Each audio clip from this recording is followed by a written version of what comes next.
Hello and welcome to IFAR Season 16 here at Talladega. This is the third to last race of the season. After this we got Iowa and Chicagoland. In the booth tonight, got with me Victor Delgado III and Mr. D-Dog Rodriguez. Hello. Howdy. Yep. Hi guys.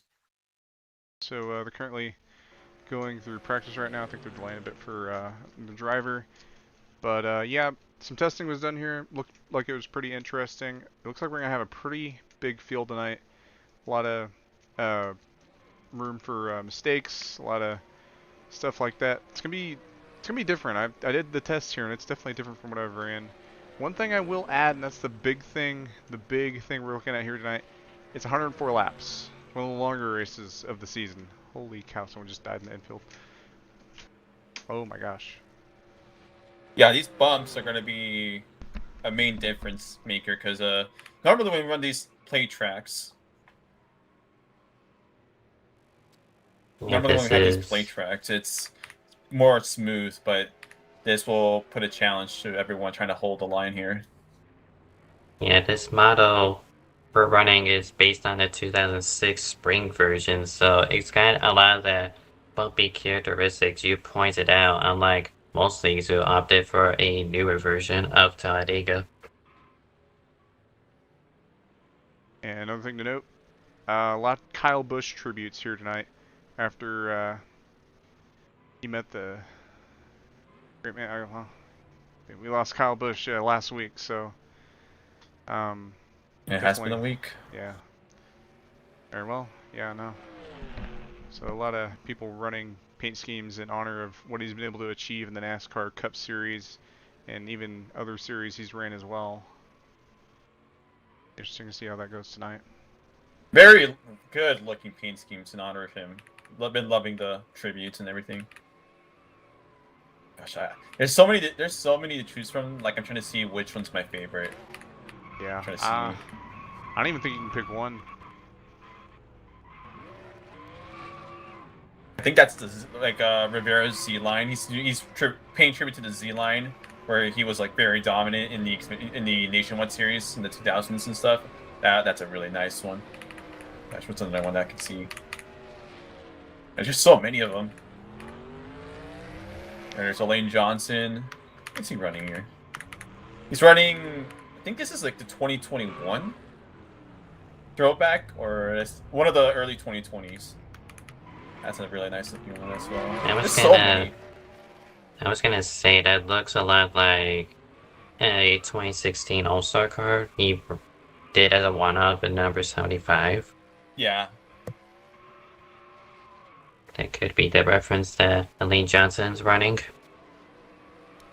But Dylan Negron's, oh my gosh, that one really pops with the yellow and blue and red. Oh, that's a really, you cannot miss really that clean. one. It's so good.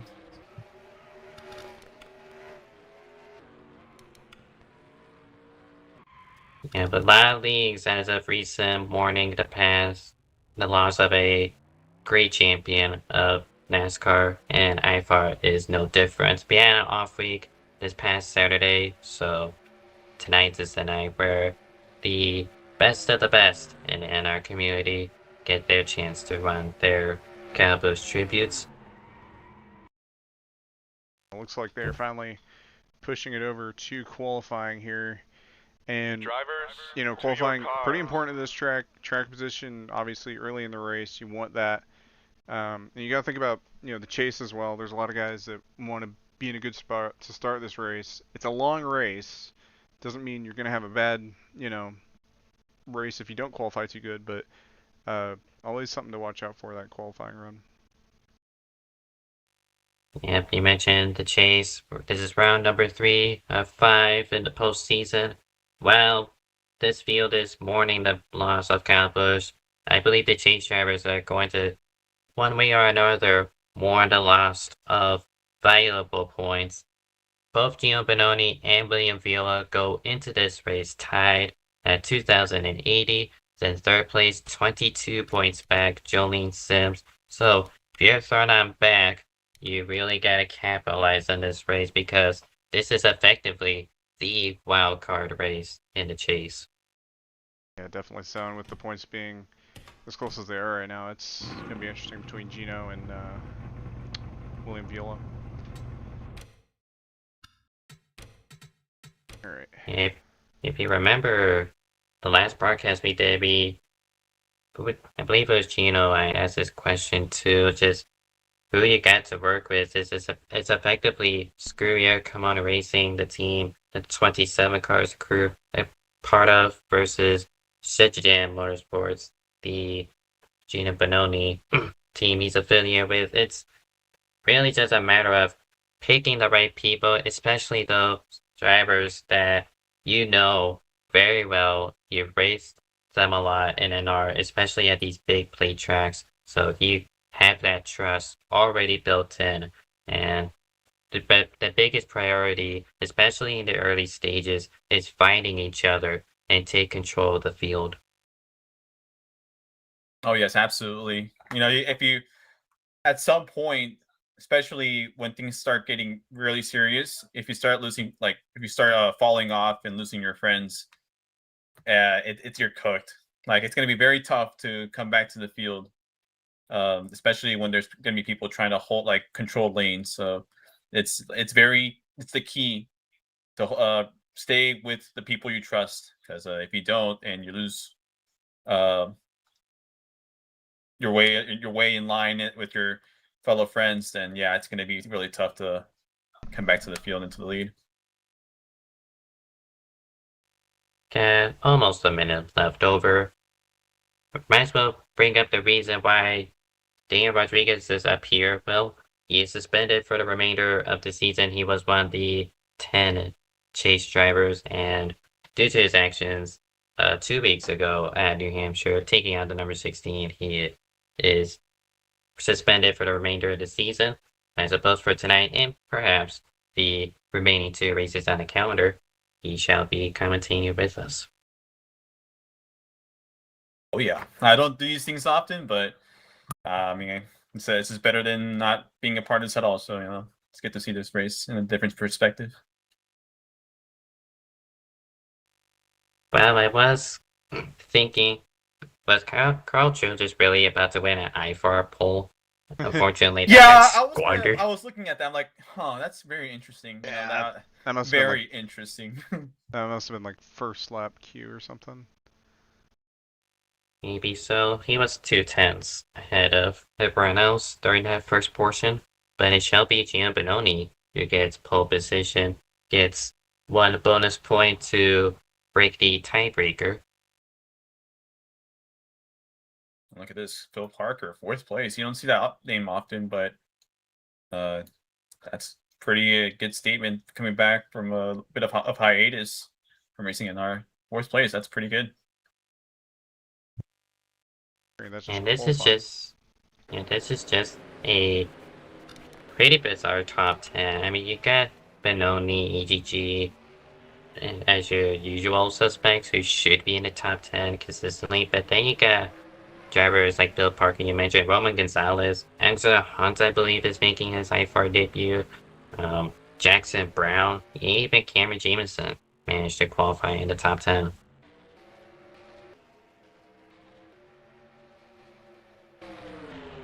Yeah, one thing to know, you got about 37 laps on a tank of fuel.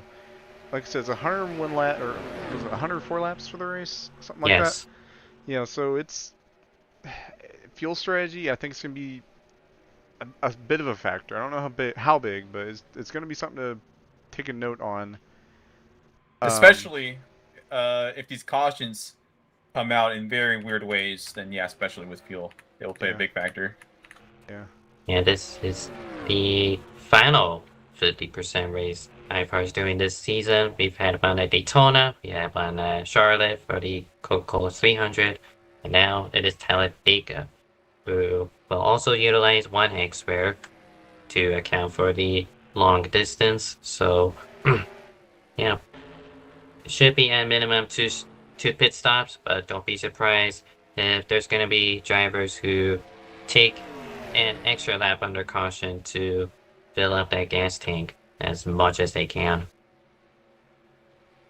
Well, we're in for a long night. I'm sure anyone watching this, be sure to sit down, maybe cook you some popcorn, and yeah, we're gonna be in for some interesting. Probably more than some popcorn, get some full course meal, because it is going to be a really long night. How many laps you said? Like it was like what, 100 plus?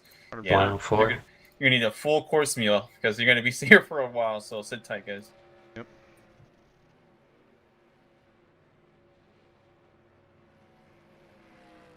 One thing these drivers are doing during happy hour, practicing their green flag pit stops, making sure they take as smooth of an approach on entry as much as they can, bog it down to, I believe it is 55 miles per hour down this pit lane. Yes. And not only do you gotta find your pit stop, but I want to emphasize this, you gotta know who your pit neighbors are.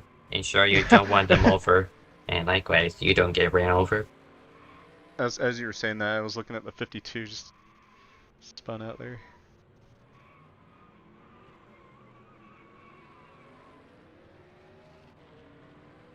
I think, not being biased here, but obviously for my team, DD Racing, I'm hoping. Obviously, Lane has not done well in his few starts. He's trying his best, but Nicholas Bedimlik, he's done well here in these play tracks. Hopefully, he can get a good run here. But Landon Lyle, especially Landon Lyle, I think these last 2 races have not been kind to him. Am I correct on that? No, that's not crazy to say.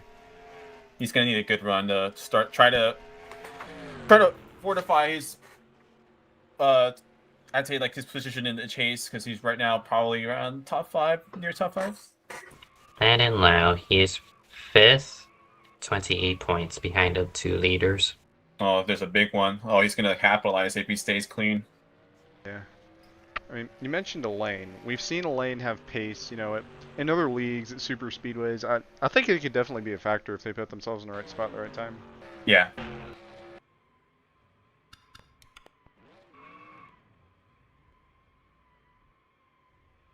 About. I actually don't know how much more happy hour they're using. I don't know how much they had set it to. I'd say after Alex is done with the driver speeding, they should be starting soon because it says 10 minutes remaining. I don't think they're going to run the whole happy hour, 10 minutes. So after this, they should be good to go. That sounds valid.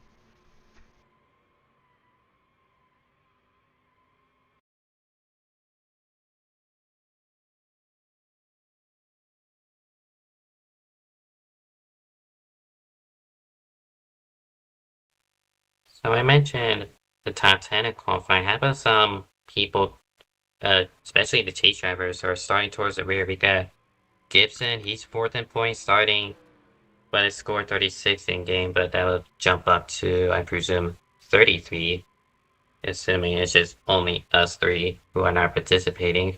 And Jolene also, as well. Yeah, Jolene, neither of them set qualifying laps, so they'll be Well, starting. here's the thing. 32nd, 33rd.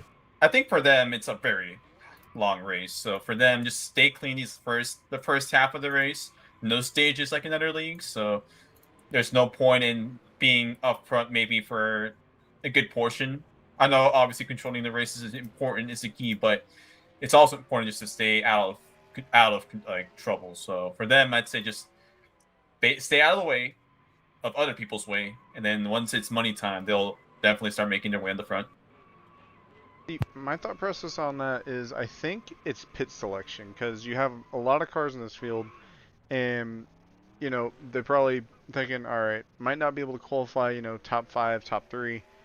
Let's just shoot for those last stalls that, or there's just less chaos towards those first stalls when you enter pit road. So that might be another factor on as to why they. Oh, that is true. Yeah. Inclined to make a lap as well.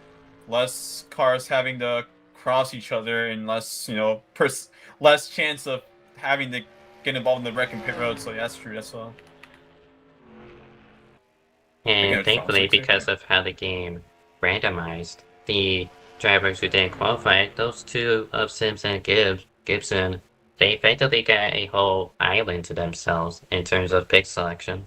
That's very good for them. That will work in their favor. Just, you don't got to worry about anyone else. Just keep it clean, get a good stop on pit road, and just be on their way.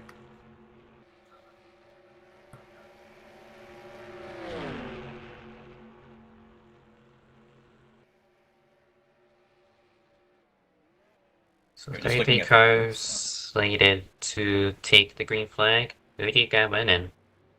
Oh my goodness, there's like a whole bunch of names that we can name. I mean, obviously with the chasers, they'll definitely be trying to buy for the win and a good point stay. I mean, Gino, he's done well here. Who else can I mention? I mean, Cole, I don't know if Cole is even here tonight, but if Cole's here, I don't think he is. Oh, well, that's a shame. If Cole was here, he would definitely be a factor. Clemens, yeah. Josh, if he doesn't get bad luck as he usually does, he will definitely be a factor here. Viola as well. I mean, there's just so many names that are in the chase or at like not in the chase here. Any of these people, like, gosh, Nikki, like I mentioned earlier, they could be factors at the end. They're just gotta avoid the big one. That's basically the aim of the game. I got my money on Rivera. I've seen a lot of consistency out of them lately. I think that'll pay off here tonight. Good choice. Talha. Oh my God, Talha. Harry Crawford as well. I mean, oh my goodness. There's so many good choices to make, but it's going to be like a lottery, really. Pretty much. I feel like Lana Lau is due for a win. He led 50 laps at Echo Park, finished 3rd, and finished 2nd at Daytona. Only led one lap, but those 2 races he finished in the podium places this season. So with this being the final plate race of the season, I suspect that 81 car will play a huge factor in determining this race. Yeah. By the way, I'm hearing Alex. They might make a missing man formation, so they might do something here. Maybe not in the first lap. Maybe immediately after they start moving. So there's that to note. The missing position, likely for Kyle Busch. Yep.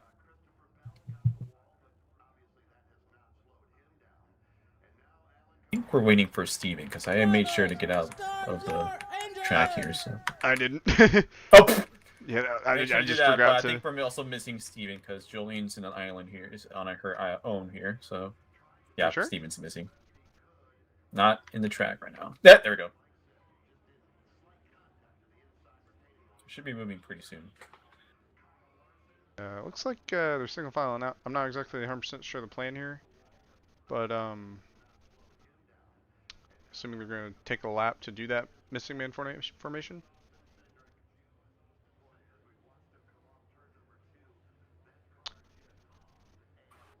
Okay, so to the next point, couldn't really hear EGG because we were yapping, but they're taking the first lap to perform the Cowboys tribute before we go green.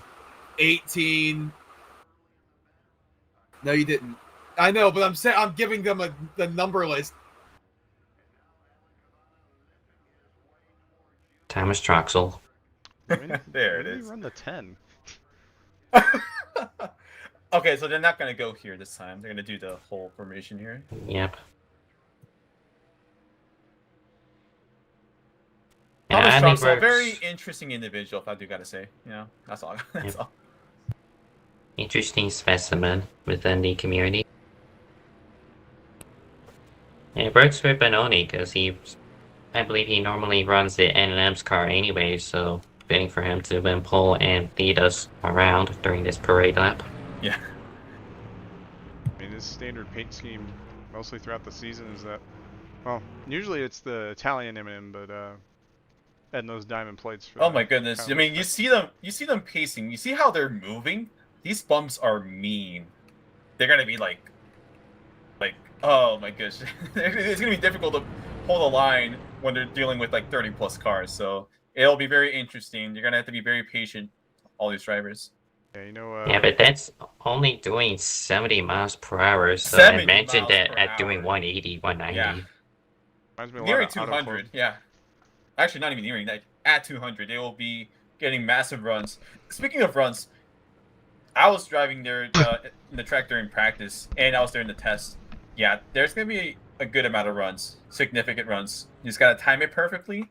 Get a good amount of good cars that you can trust and that you'll be able to push. And if you get those people on any line, on the outside, the middle, or the inside, you can make it work. So keep an eye on that, and also the bumps as well. And these drivers will reassume formation as it was effectively 103 laps now, unless they're just going to go past the scheduled distance.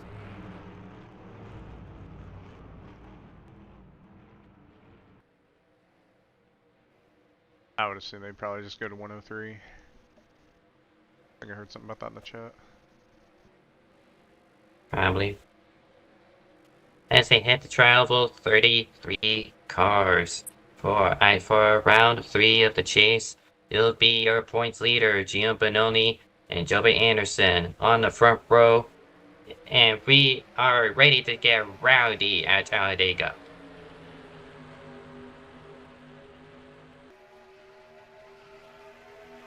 And we got one ends up spinning. Oh! That is not a single car. Yep. And that'll be a caution, so there would not be a restart, unfortunately. Which I don't blame them. Don't want to repeat all that. They're actually going to restart it, but they're not going to do the whole missing man, so yeah, we're going to restart here. I'm going to actually... Okay, let me even see if I can check. What even happened? I'm guessing there was just a bad bump here, so... Drivers, to your cars.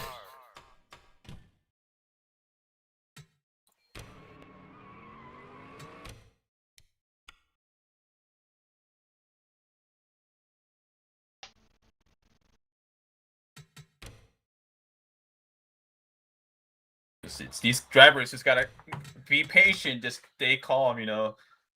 We have like, what, 103 laps and making wild moves. Be patient, guys and gals. Patience? Never heard of him.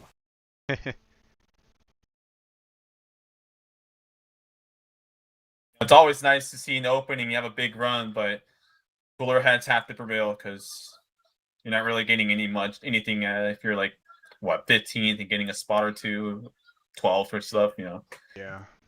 Better to just stay put. And this is wider than what you'd see at like Daytona and stuff like that. So there's room for mistakes, especially this early. Maybe if you're in the back, you maybe want to kind of keep a little close. But if you're up here in the pack, there's no reason to be riding someone's bumper into turn 1. Yeah.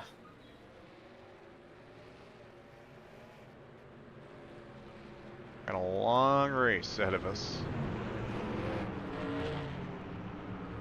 Long race, and a lot to lose here in Alabama.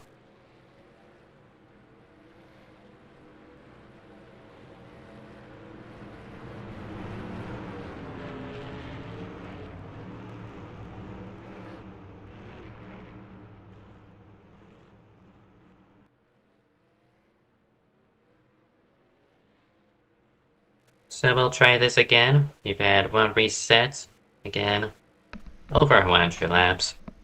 1x where it's the final CTS race of the season. It'll be Benoni and Anderson on the front row. And now we are ready to get a little bit wild at Talladega.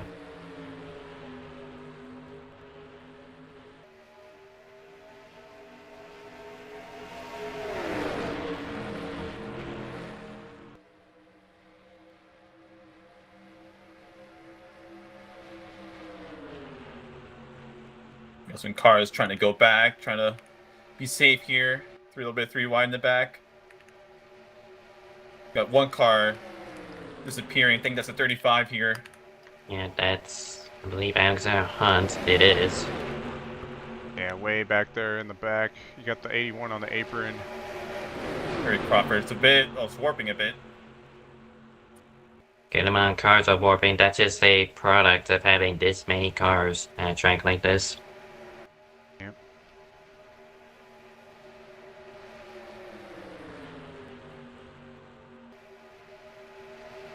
Right now, Jolene and Steven Gibson in the back. Like I was predicting, they're going to be probably staying put for a bit, just hoping to quell these drivers who are more erratic here because they don't want to be involved in any of these wrecks in the beginning of this race.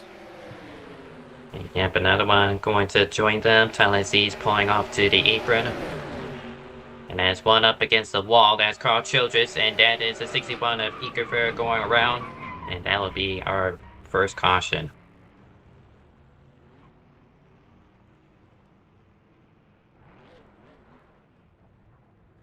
Seems like the 94 got a nose on the 61. Oh, it actually pulled Josh Clemens, one of the chase drivers, into the wall. Seems to be fine, though. Yeah, Ike Rivera involved here. Yeah, it's too early to make a move like this. It looked like the 94 was ready to tuck in behind the 61, but he might have saw an opening underneath the 61 of Vera, but clipped the apron. That's the more fault on the 94, unfortunately. Just hope that Josh's damage isn't significant for arrow-wise, because already this early in the race and has a bit of damage. You don't want anything more significant to happen to him.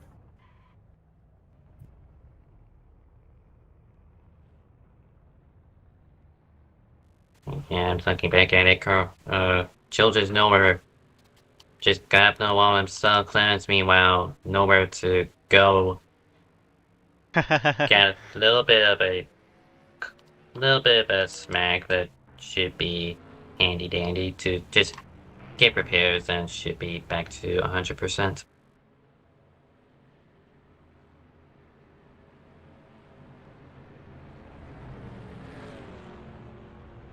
Zach, did you actually put up a kill counter? I don't have it pulled up. Yeah, no, I've actually had that there for like over a year, and I just so happened to forget to turn it off when I was getting everything organized. So yeah, I mean, I've had that It's for way big. too long. I've never used it, so I mean that's probably a good thing. No Got one some really takers biting here. in the pit lane. The first driver to pull in, William Viola.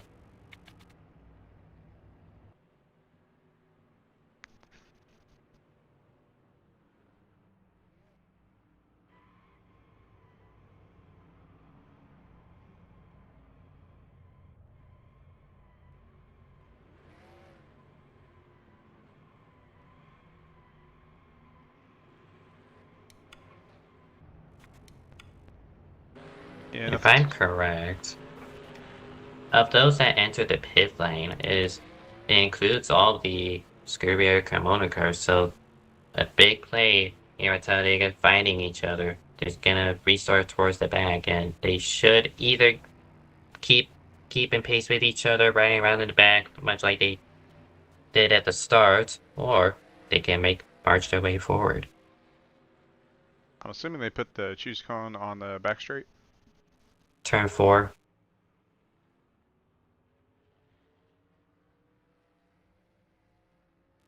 It's a option of all time, but I don't mind it. I mean it's close to the start. I don't hate it. Gives you a little bit more room to work with. Less time to wreck while being side by side.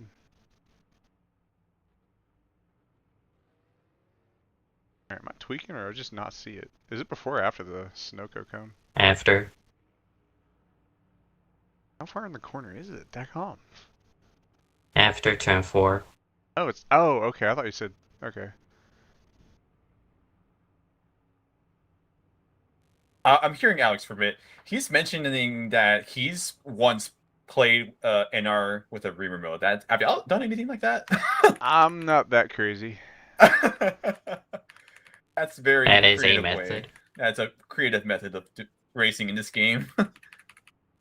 I've heard racing on an R with a smartphone. Now that's a new one. Oh, what?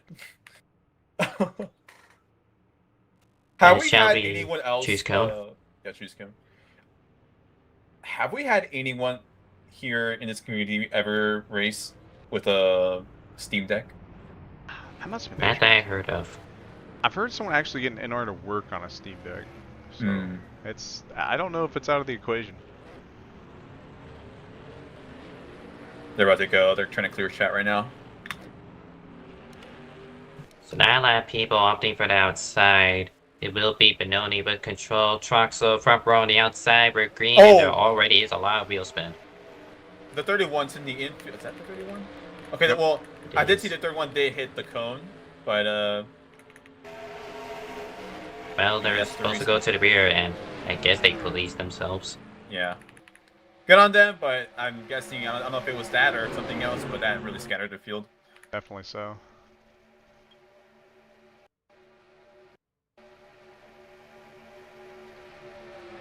But those Toyotas who opted for the outside, some of them have already peeled down low. Troxel being the biggest benefiter. He went to the choose cone, lined up 4th. He retains 2nd place. Gobin to the outside. Trying to make moves here. Got help from Muyong and Gonzalez-Greene. Looks like the 55 of Elaine Johnson looking to join. They're making moves now. They've got a good run here. Laying back on the inside. Oh! Oh! Alright, now we got a pretty good second lane that's forming up now. They're connected with Talha and Cameron Jameson. And here comes Robin. Robin to the outside, trying to take the lead here. Here he comes, Scubs, aka Roman Gonzalez. Yeah. Garson was gonna get put in the far outside there for second, but he's back on the middle. Yeah, just hitting these bumps at an awkward angle, and if Gonzalez-Greene was less merciful, took up that space he left open, somebody was going to go all the way to the back.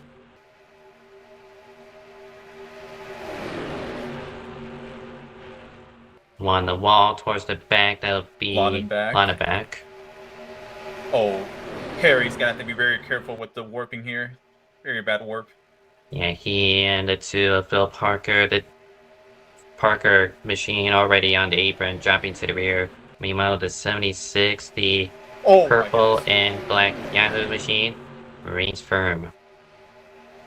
Speaking of warping, the 71 has a bit of it as well.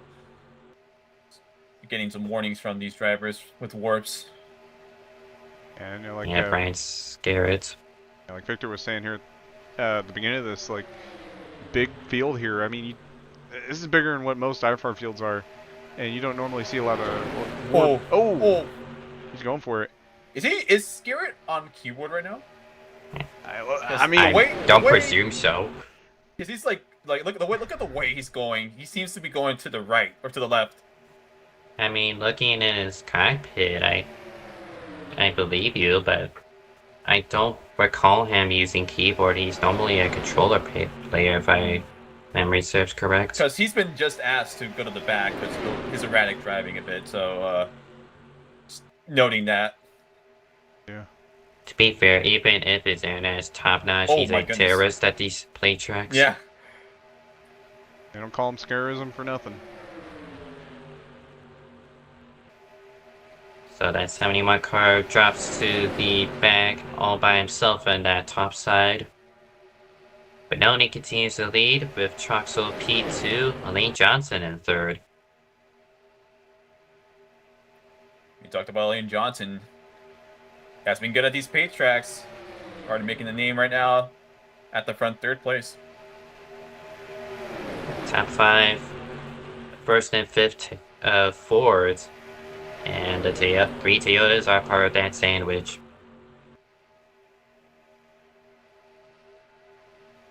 Checking back here with Gibson. Gibson is still in the back. Still with the strategy of just staying put.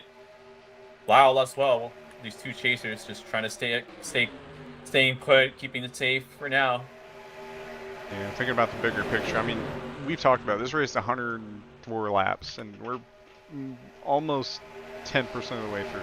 Almost. Not quite there yet. It might as well be. Yeah. 10% plus 4. Something like that.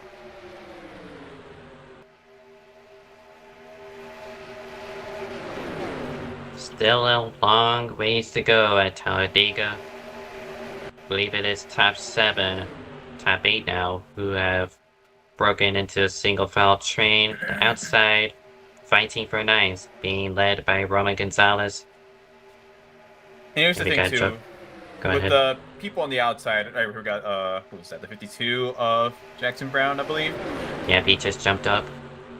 They already have a good amount of cars, but if you don't have the right amount of people pushing, it won't go anywhere, and you're going to have to be reliant on the inside getting checked up and getting these runs, so they're going to have to play good here and try to make progress to get to the front here. Yep, you may have more cars on the outside, but you also gotta ensure that you get the right people with you. Yeah, and time the pushes perfectly. You don't want to be pushing in a bad spot with these bumps, especially.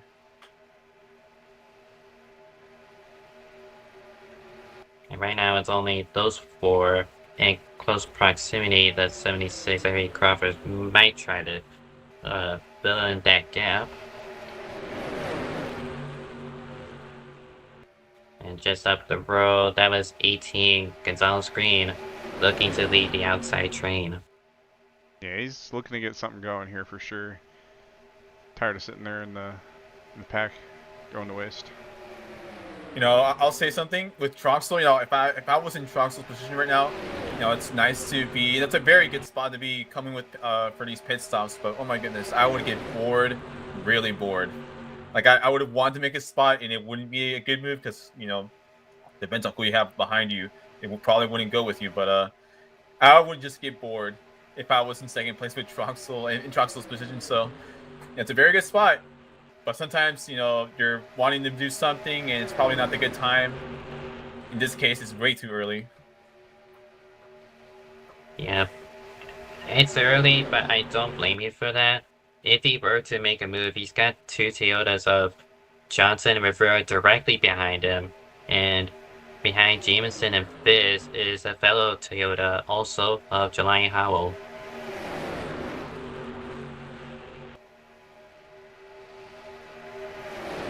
Because right now they do have every right and every, they have personnel available. They could definitely make a move on Gino to get him out out of the lead here, but they're just staying put. I think they're being patient. Yeah, Like, patient. I mean, we've reiterated it. It's really early in the race. As much as you want to have you and your gang leading the race, you gotta think about that bigger picture. And if you're Vila, you're just begging for someone to make a move on Benoni, because the more laps that 24 car leads, the more likely he is going to get the most laps bonus, which gives him 1 additional point. He entered this race tied with Benoni, and just 2 bonus points alone is really concerning. And who knows? That could be the difference at the end of the season, so something's gonna have to happen. He's just wanting to make to make moves now, but they're staying put. And speaking of staying put or not, here comes Robin, AGG, Jobin. The outside's starting to make progress now. Yeah, I mean, they've been really trying to get this to work. I mean, it's going on 15 laps now, trying to get that top line ahead, and I think they just need that right amount of push, that right level of just commitment, Yeah. Commitment, push, and people to get this ball rolling, and they're finally getting some progress now. Yeah, they're definitely starting to pick off a couple cars here and there. And I want to say that's because the number 18 is second in Oh, line, trying to push Roman, who is starting to warp. Yeah, that's going to really disrupt things. They did not need that. Yeah. That could have been much worse, but thankfully we're slow racing, so yeah. Okay. Good on Badimlik for that evasive action. Oh, there. Carl. Oh! Well, wrecking. Look out here. Wait, did they save it? Somehow. That's nuts. Wow. Did they? Oh, are Jolene. they keeping it green? I believe Yeah, they're I didn't keeping it hear green, anything. but oh my goodness, I think Jolene's gonna lose the draft here. Yeah, that's spread out the Unfortunate. second half of that pack. that's just a huge checkup, and I mean, this track is really gripped up. You can save stuff like that. Yeah. It's good for keeping the race clean and green, but I mean, these other cars are going to lose the draft, and that's going to really play interesting in strategy and how these guys play it. Draft's still going to be huge. Looking back, there was like a massive checkup. It started with Brown and Joe was able to push in the corner, and that started the whole checking up. And man, they were very fortunate they were able to save it, but a lot of people were lost the draft, including Jolene here.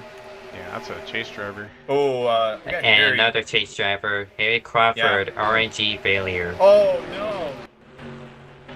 Oh, that is unfortunate. That sucks for him.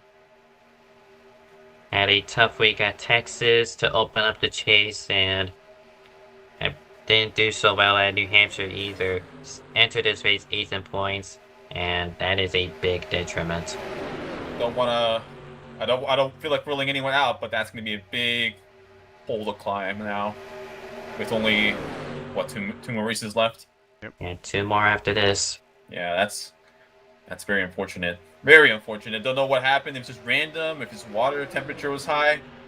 But, NR is very ruthless when it comes to this. You're just doing so well, and then just randomly your engine explodes. So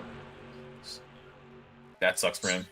Yeah. He joins Daniel Silla and Ryan Scarrett as the 3 DNFs so far after 18 laps completed. Cameron Jameson, the only lapped car, currently scored 5 laps down. Yeah, we got this. Yeah. All right. Nah, he's like 5th in line right now. Not for position though. I was gonna say I'm looking at the second pack.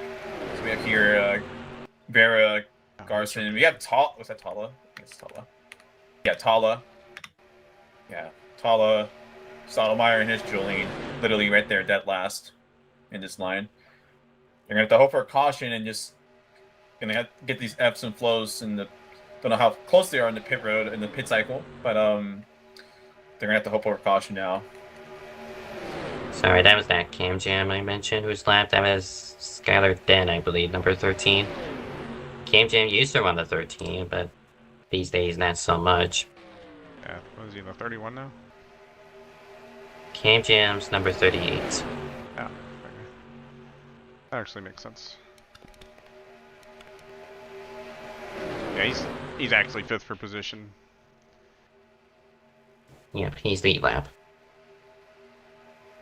He's been starting to show some signs here at these super speedways. I wouldn't rule out him competing for some wins here and there in these bigger leagues like IFAR and Gnarl points races. We've seen him win the All-Star race in Gnarl recently. Keep an eye on him. Yep, he came close to winning at Echo Park. Unfortunately, got shuffled down. And right now, he's up to 4th place now as Daniel Rivera tries to gamble with the outside. Yeah, I think it's part gamble, but you also want to work with your teammates, and they're having that teamwork with that 18, knowing these two, they know they work well together. I think that's really what they're aiming for, and then probably getting this top line going. Those two are like definitely those individuals. Those two people are definitely who you want to have on your line, because they will definitely make your line move. They're gonna make progress. Like they are right now. They're right now reaching a lane, and I think it won't take long for them to be side by side with Gino here, fellas. Yeah, we'll see.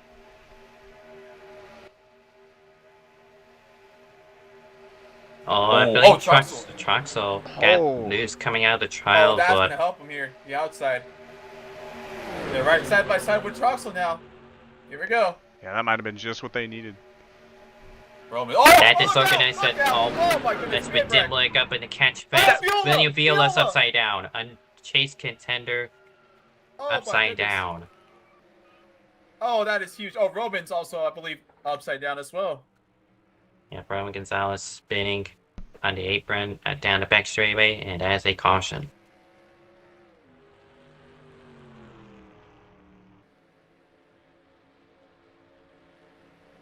Oh, that is so unfortunate, Roman here. You'll see, but oh man. Well, pit road's going to be open here. Yep. They were about, well, yeah, they weren't really that close to pit stops. Oh, Nikki was close to getting caught in the catch fence. Back end's destroyed though. Yeah, but unfortunate warp wreck. Started with Roman. Catches the 40, but Dimlik, 27 Viola, nowhere to go.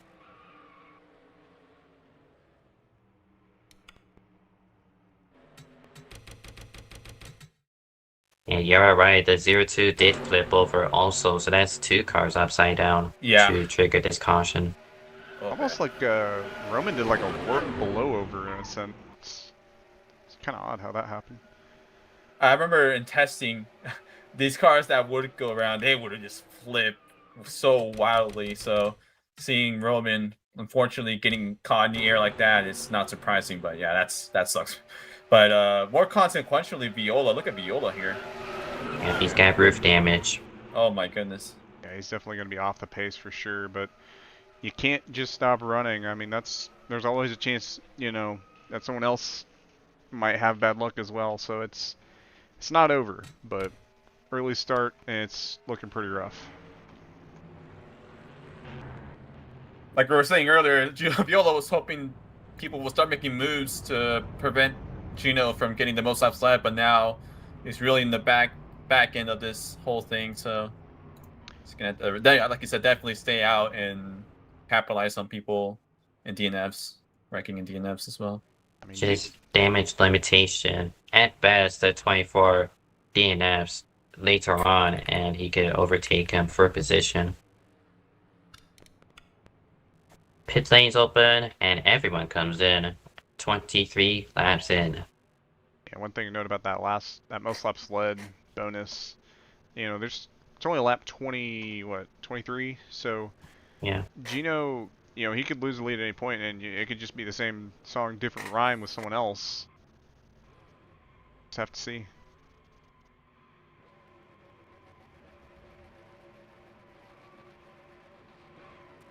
Looks to be 4 tires for majority, Oh, some Gibson. taking 2, including Benoni, who Gibson, retains the that's- lead. Sorry, that's Elaine. Elaine and Gibson have basically the same scheme, so I literally confused myself. I got a little confused with Gibson there, and Elaine, so I bet. Well, I hate to be the bearer of bad news. Gibson will gain some spots here. Nate Johnson with the black flag. Oh, they're running towards the front, so they're gonna have to work their way back up. Yep. I mean, it's not over, but that's definitely going to put a big dent in the race they had going. Yeah. Most definitely. Yeah, look at that Viola's car. Yeah, his roof is damaged. Just everything else looks fine. But yeah, sure, engine damage is to be expected here for sure. I mean, at this point, just run it out. He's probably gonna not be able to keep up the draft. Just there might be some other cars that might be worse off than him or just as bad. I don't see anyone else still in the race with roof damage. But I mean, he's got to try something. You can't just DNF and call it a night.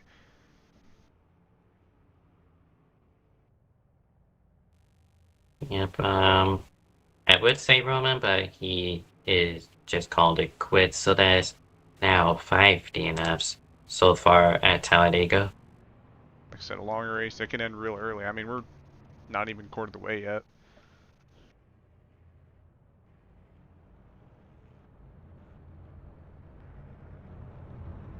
Should we choose cone this lap? Going to restart lap 25. 80 laps remain.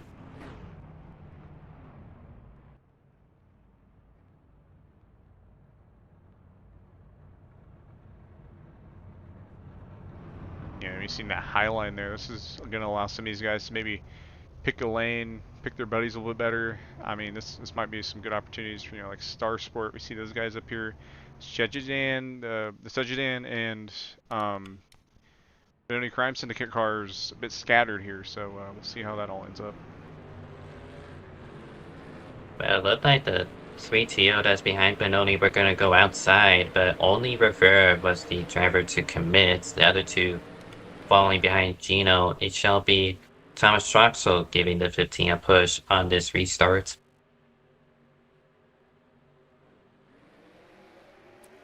Field still in the hands of Benoni, and we are back racing. And he left too big of a gap. The 18 is now with them. That opens up the door for Rivera to potentially make a move, but Troxel and Muyang abandoned him to move up to second place at minimum. Yeah, I'm with Rivera on sticking with that move, because you see there are teammates already going up with him. It might not work at the moment, but this put yourself in a good spot. We'll see how this goes.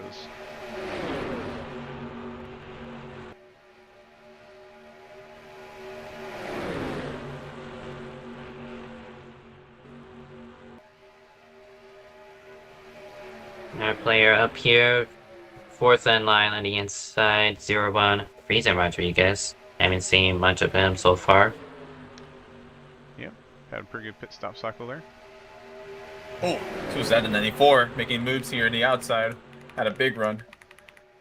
That being Thomas Johnson trying to make it 3 wide outside of Childress, but couldn't get anyone to help him. Quickly, no surprise. Yeah, Viola has engine damage, already losing the draft here, so I was going to definitely hope for other incidents to happen to capitalize on this. What's looking to be a pretty frustrating day. Yeah, they're just going to have to hope for multiple wrecks, multiple cautions, and things to go as terribly as possible for everyone else. There was almost one, that being, I believe Landon Lyle, number 81, got bumper ground mid-corner, got loose, but he keeps it straight, but he's going to have to go all the way to become part of the caboose. Yeah, Jolene back there as well.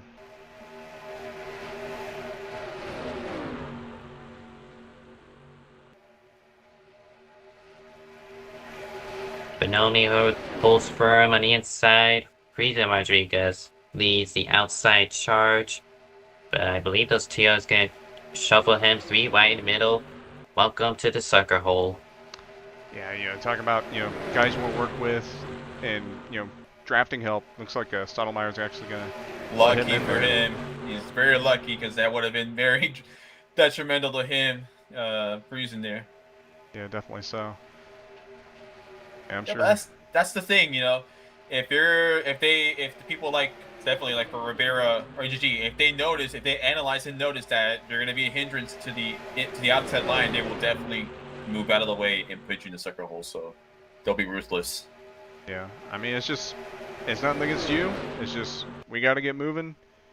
And we got to get moving fast. This outside's still losing ground right now.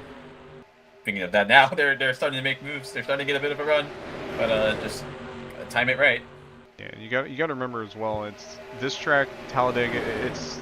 It sometimes takes a lap or even 3 laps. Sometimes just get that speed going for everybody. And that top line, it kind of suffers a bit those first few laps. Once they get some momentum, they can really maybe start getting that line chugging. They looked like they were about to start getting that, and it looks like half of them failed. That's the thing. Right as they were starting to get things going, getting the ball rolling, they're gonna start going to the inside. You gotta have some commitment here, guys. You have to get some commitment.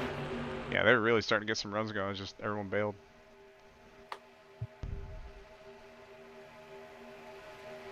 Guys, you hate to be shoveled out. If the outside doesn't work, you gotta get back to the inside as soon as you can. And Stallman was merciful towards Friesen, but I want to bet 9 times out of 10, the driver is going to see you trying to get back to the inside and fill up the gap either ahead of them or behind you. Well, Gibson's wanting to go to the outside here. He's getting his nose, peeking his nose on the outside. Wanting to go. Here comes Rivera.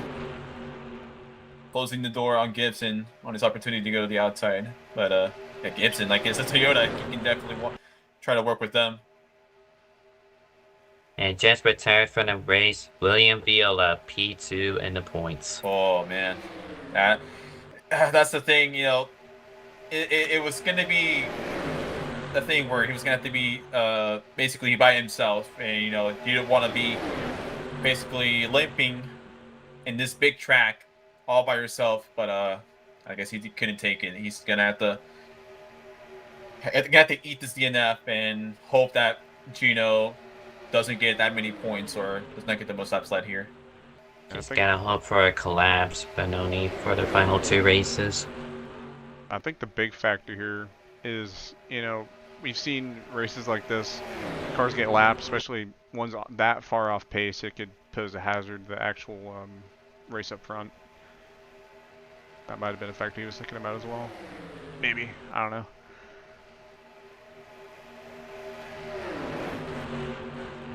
Game looked dicey on the outside. Here comes Clemens trying to make something 3 wide, very top. He had London back to go with him, but that was the only other car wanting to help him. Speaking of the test, I mean, there was a point where we were trying to make things 3 wide. There was a moment in practice tonight that we went 4 wide. That was really cool, but that's like for special circumstances. You're gonna need like really hope that the inside and the middle are limited in their cars, and the outside is a more dominant line for that to happen. But it can definitely work. But it's gonna need special circumstances for that to happen, as we have the 52 on the outside now. Yeah, it's gonna maybe on a late restart. Yeah, it's gonna slow this top a little bit, but they have another car. They recovered quickly. They're basically equal now. They should start moving here. Yeah, that 52's holding up pretty solid right now. See if that keeps going. Jackson Brown gets into the top 5 across the stripe, being pushed by Rivera and AGG. Jackson Brown, he's moving.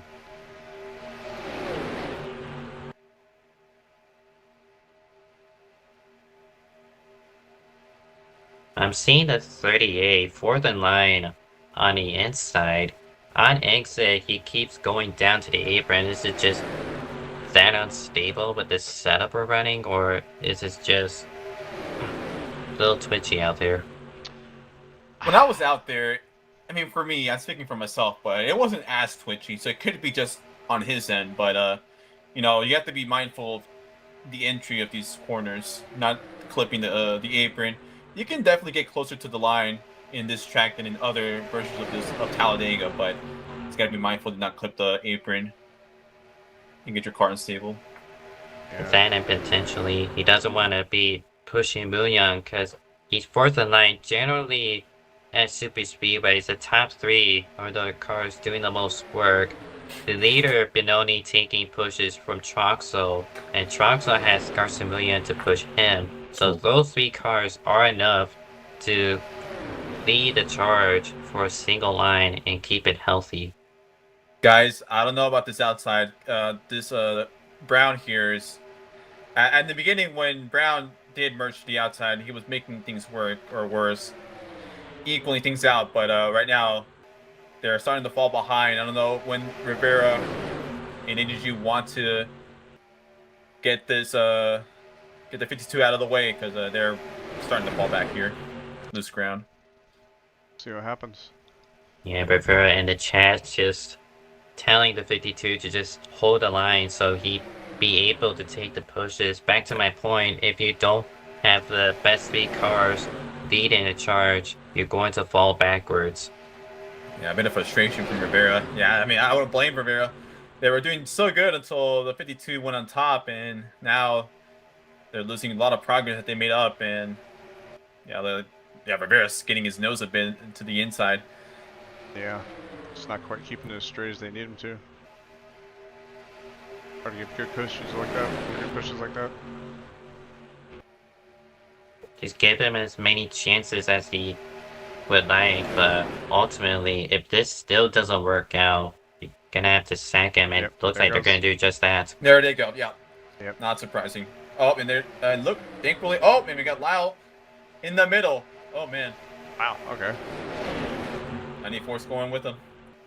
That's an interesting strategy.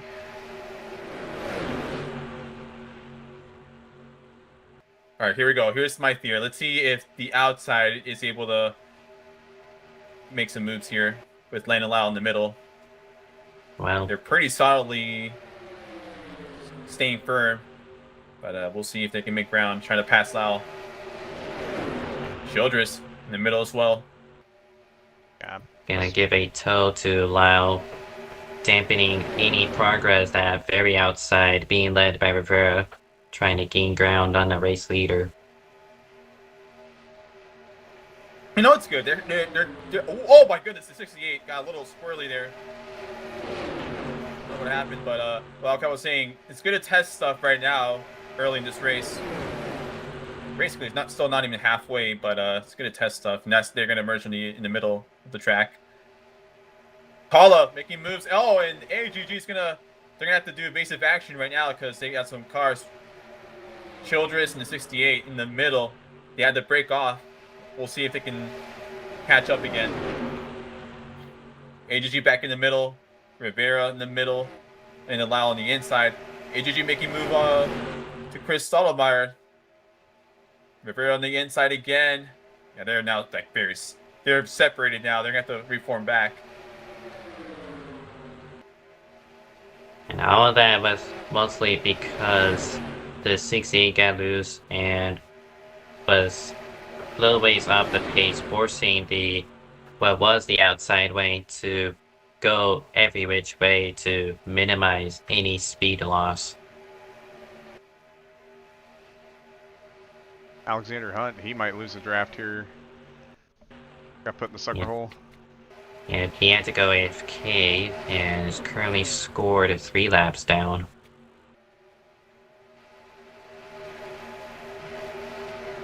And now we got Talha Aziz now leading the outside lane now. AGG, Joven, and Co. They're basically formed up here in the inside and the back end of this pack. They're gonna have to try and rethink stuff and try to figure out how they can get back in contention here. Because that was a pretty frustrating few laps for them. They were trying to do stuff and other people tried to get in their business, and now they're in this position now. So they're gonna have to really, and that's it. I'm saying that they're gonna go back to the outside and start basically from scratch. Yeah, and I mean, it's showing that this top line is fairly fragile, and that's not not what you want to see, but unfortunately that's what that's been the cards we've been dealt here tonight. We're witnessing. Here comes Chris Stottlemyre on the outside.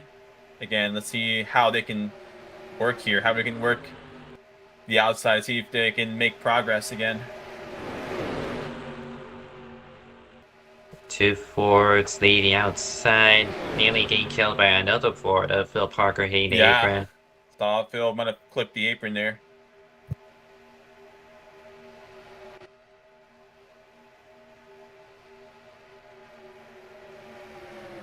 Just seeing Parker not being able to hold his line through the triangle, so that's definitely hindering the car behind him, that being Lane Johnson.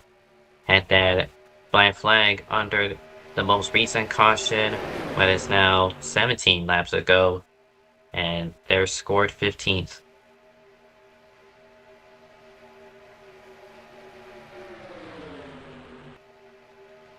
I mean, you're seeing it. Track position is really hard to come by here.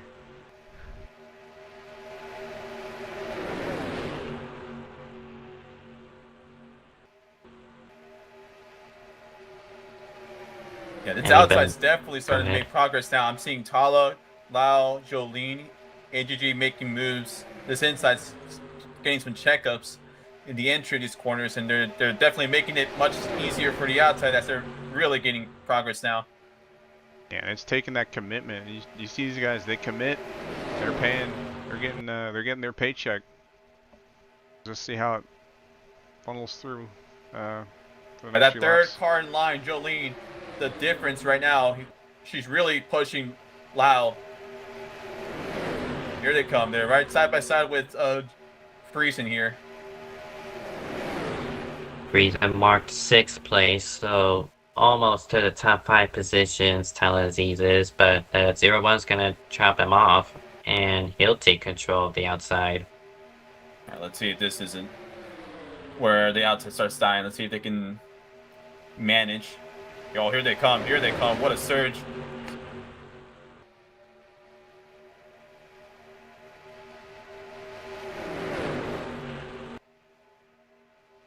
Yeah, this should be the outside's name of the game right now, because the 90's definitely losing ground now. There are now, how many? 4 or 5 cars on the inside. Yeah, 5. The ground, as you said, losing touch. And 5 against 7 here. That was Jelani a little ways back. Make some progress. Oh, here we go.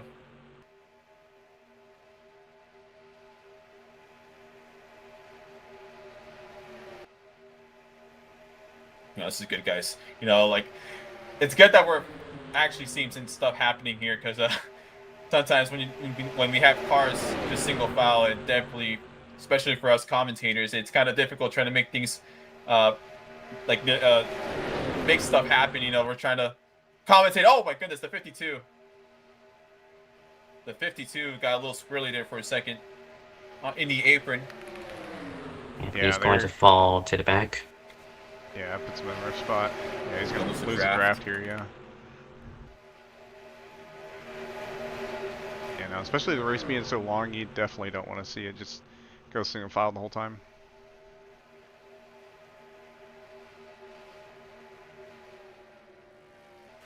Right now I'm seeing a little bit of a stagnation from the outside. They've been stuck side by side with Gibson. As I say that, they surge around the outside of turn 1 like we've been seeing, but then the speed kind of runs dry for the remainder of the lap.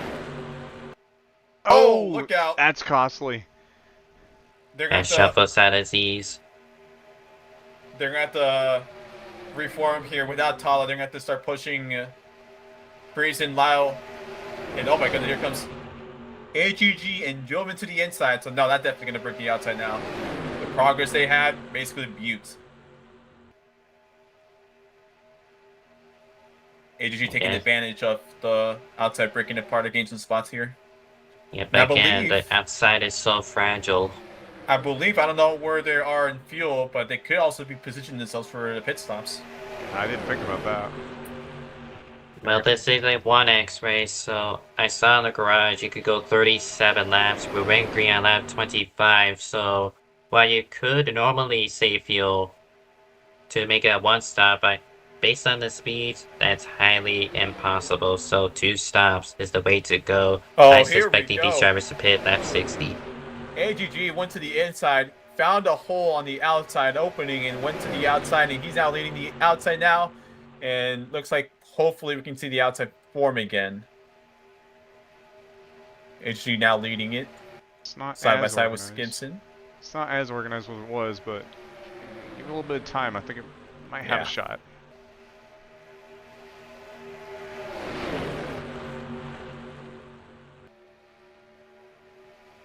And AGG is just the driver to partner up with these plate tracks.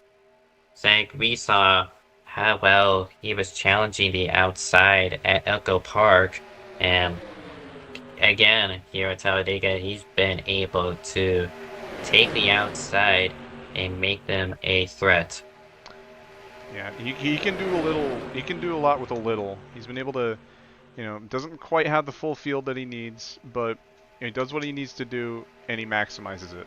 And that's why he's able to do so much with so little when it comes to like draft tracks and having, not as many cars behind, but like I said, just being able to do what he needs to do consistently, putting him in a good spot. If only Anderson and Gron interact, nose to tail, got fine. Landon Lau, 4th in line, got 1 car length worth of space between himself and Negron. But sooner or later he's going to get help with Lane Johnson and William Gregory, number 31.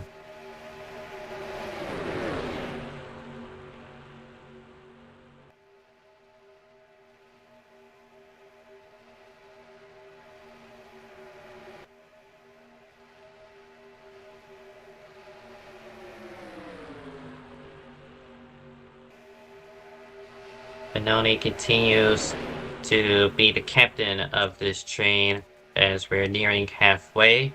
Troxel remains 2nd, Muyang 3rd, Cam Jam P4, Gibson 5th, Freezer Rodriguez P6, Rivera trying to get clear of AGG in 7th. Number 18 trying to take that position away as he beats the outside. 49 laps in of 104.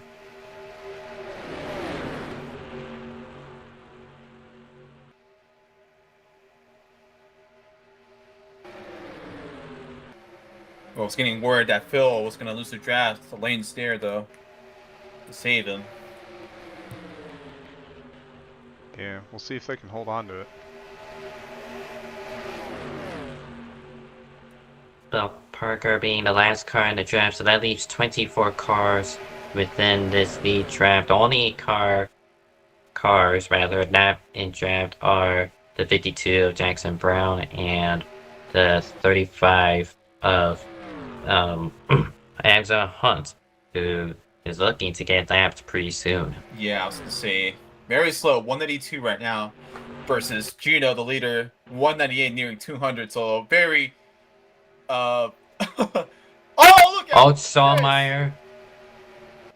Donaldmeyer, hard in the wall, has a lot of damage on his right side. See what happened real quick. Probably got tagged from behind with a bad push. Yeah, 94 with a huge run. As Alexander Hunt's gonna wisely go to the outside and move away from the pack here. But yeah, I'm guessing a bad push sent Chris Sotomayor to the outside with a big hit on the right side of the car. Pancaked it, basically. Now, we were just talking about cars that were out of the draft. I think we got a new one. Yep, we saw it there. That's gonna definitely, aero-wise, really mess him up, and now with the loss of speed, definitely take him out of contention here for a bit.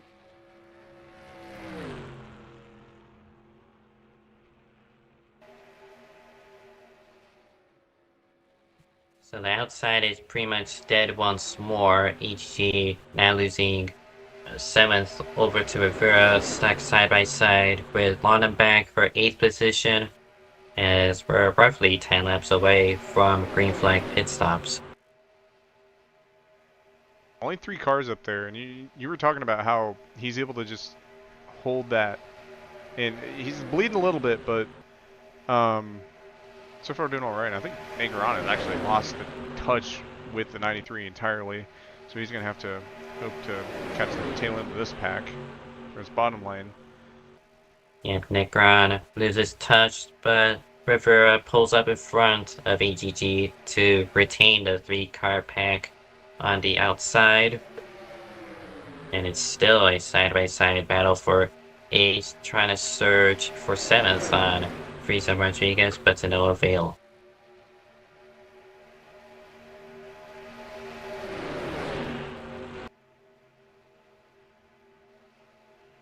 And one thing I haven't mentioned is, you know, these guys are racing. This is a long race. I don't think a lot of these guys have ran a 100-lap Talladega race before. Yeah, that's a pretty good point. I don't think a good amount of these guys have ran. I mean, especially, I mean, in IFAR, we've had some 100-lap races, but for a plate race, yeah, that's a completely different beast. Your mentality is going to be, I think we haven't even mentioned as much, your mentality, trying to stay put on the, especially on the inside, like Thomas Truxell being second after how many laps? That's, that's, oh, what happened here? He's off the track on the apron. I think it's an engine failure. Look at the chat. Oh, yeah, it could also, yeah, that could be it. Well, there he goes. Marked as a retirement on my end. Yeah, he immediately lost speed, so RNG failure once again. And now it's a DD Racing entry with Nikki. Yeah, that sucks for him. Yeah. But one thing I wanted to note is, I don't know if we're going to see this or not, is you're driving like this, I mean, some of these guys may start having fatigue in a sense of something like this, because, you know, like I said, you know, long race, well, these guys haven't ran a race this long at a track like this, especially just pinned down the throttle most of the run, and fatigue opens the door for mistakes, so yeah, we may have to watch for that. Could either be just stepping in the gas on the foot for so long, having your trigger with one of your arms for so long. And Oh, as we see that there's 31 going around, and that's a caution. Oh! Wow, that I was thinking that was gonna be a bigger wreck, but oh my goodness, we had the 31 nearly flip over here. Like you said, it could be just a bad push with this how long of a race we were getting. So yeah, that's looking to be a bad push from Carl Childress here. Yep. Oh, for a moment that was looking to be a bigger wreck with the 31 re-entering the track here. Yeah. Yeah. I mean, that's gonna stack up. It's gonna close the door for the potential of green flag stops, or at least for now.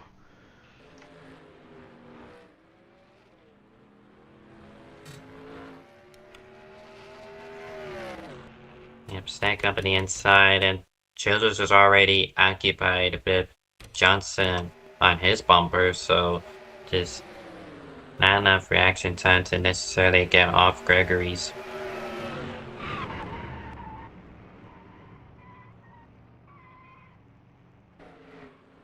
I'm looking at here in the general chat in IFAR, Nikki put out a chat here. I don't think it was RNG. I think it was just him just not wanting to race this race with I guess the frustrating thing about this track and the whole setup and all that. Just being, if you're stuck in a portion of this pack and you can't do nothing, and it happens several times, you might start getting frustrated with how your cards are dealt. So, oh my goodness, what's happening here? Oh, they wrecked under pacing. Yeah, they wrecked. Childress and Thomas Johnson. Could be just lack of awareness here. Not looking at your screen, then maybe.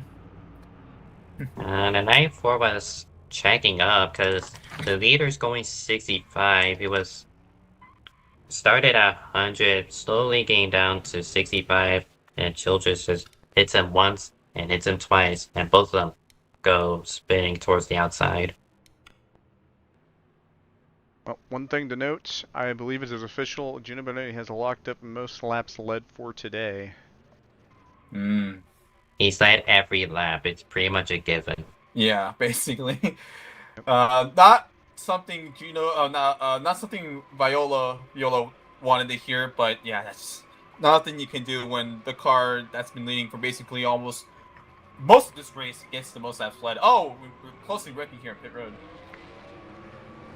Not too many position changes. Some spots lost, some spots gained here and there. It's gonna put the 79, 35, and 52 back in it. Oh, depending on who gets how many laps back and where. Speaking again to what happened to Nikki, I think it was Nikki was getting frustrated with how things were playing out and just left, not an RNG. Yeah, I can't blame him honestly. Yeah, just getting the runs and no one's going with you. And then obviously Nikki being involved in one of the earlier wrecks with his back end basically being destroyed. So yeah, just frustration really sucks. Yeah, I know.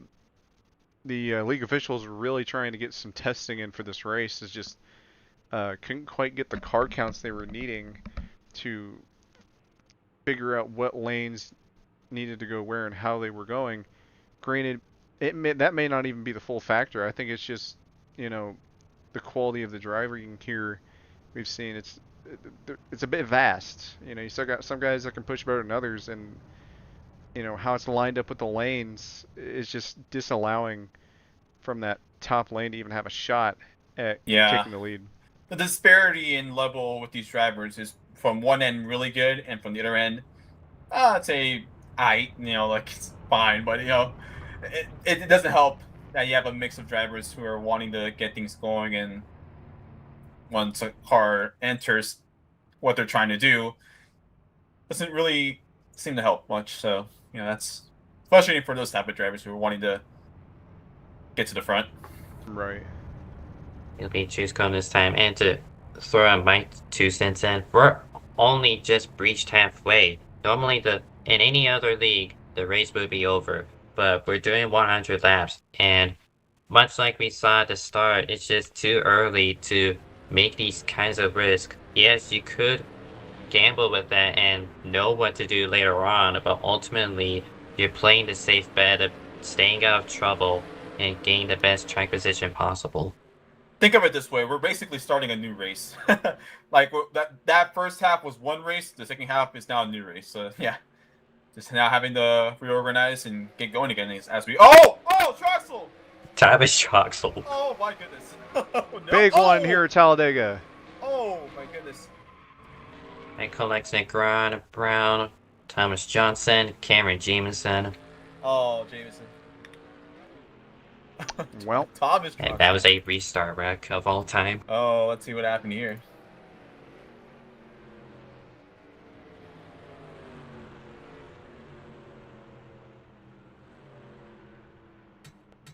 Oh, did he start in fourth? He started first. First, but I mean, I think everyone's starting first, so that is a skill issue. I'll just say that right now. Well, but I'm looking back, but Noni restarted second. William started first. I believe Lannebeck started second. No, he started first. So, but Noni playing it safe. Thomas, and I suppose to your point, Thomas Troxel just a massive skill issue. Yeah, I was gonna say Gino starting second. There wasn't like a big checkup at all. That was just all Troxel there. So the big oops right there.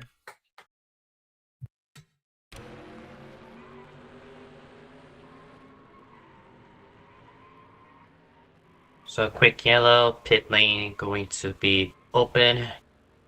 I believe Alexander Hans will get his lap back and only put him 1 lap down.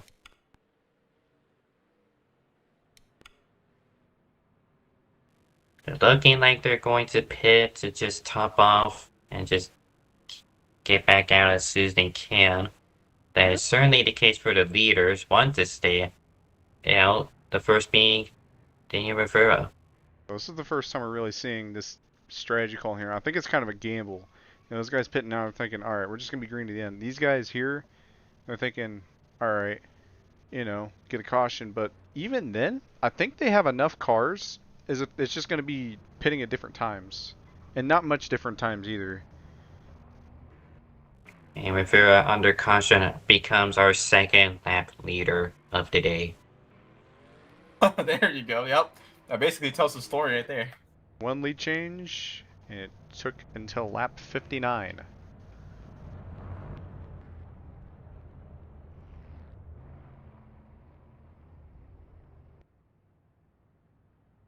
Well, the chat's asking, where did Troxel get his restarter's license? He does this a lot. Hey, Neil. I mean, that's valid. I don't know about his restarter's license, though. Might need to double check to see if that's valid or not. You know, if we still had licenses going on, he would definitely get his license revoked after that. That is very embarrassing. Starting second. Oh, you know what? I'm gonna just shut my mouth. Dang. Good call out. Good call out. Fair enough. We're gonna stop in the intersection.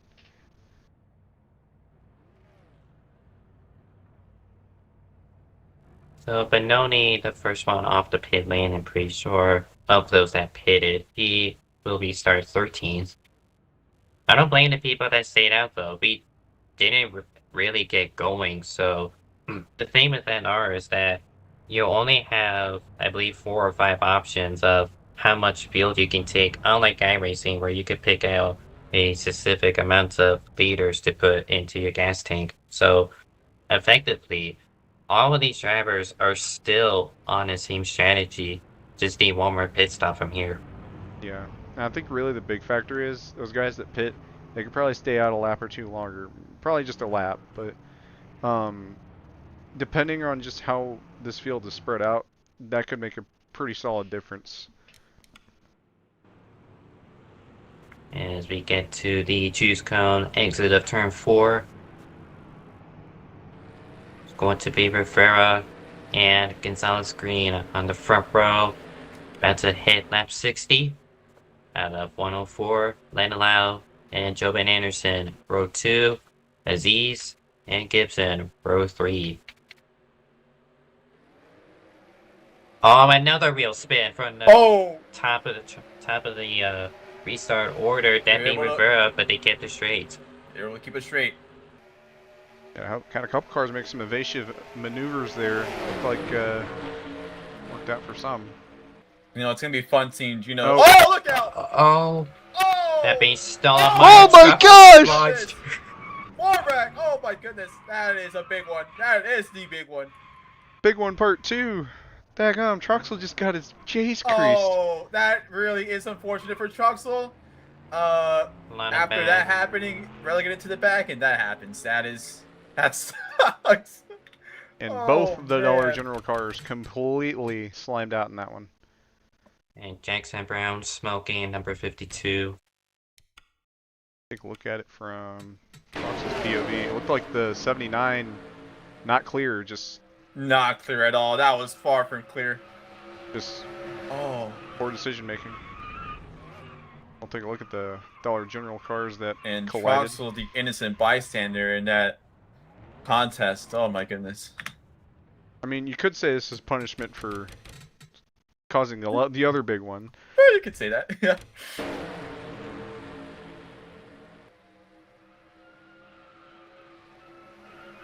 Howell, excuse me, and Frieza Rodriguez also spun around, but no damage to either of those cars. But they'll be back down the pit lane just to get 4 fresh tires.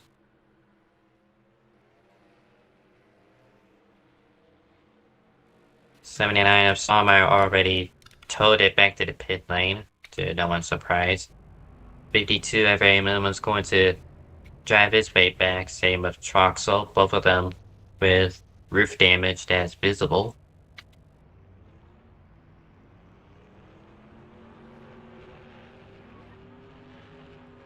I think we have some cars here just pit for the sake of you having a little bit more fuel towards the game here as well. Also very lucky for Gino. He was all right in the middle of it and was able to get through it, so all was disaster there. I mean, he picked up 2 positions. Yeah, that's good.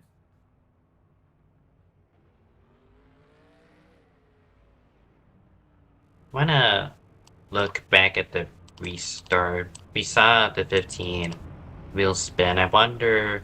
Yep, he was also in first gear, much like Troxel did.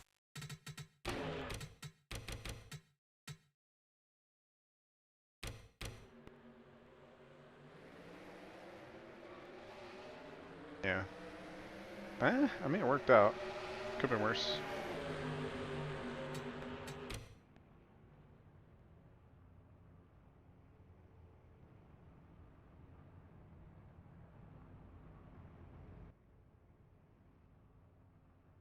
There you go.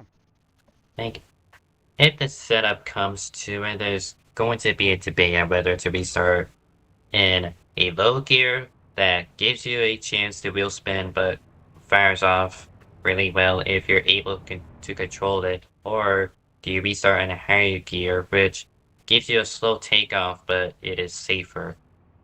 And Yeah. so far we've just been seeing wheel spins out of those towards the front.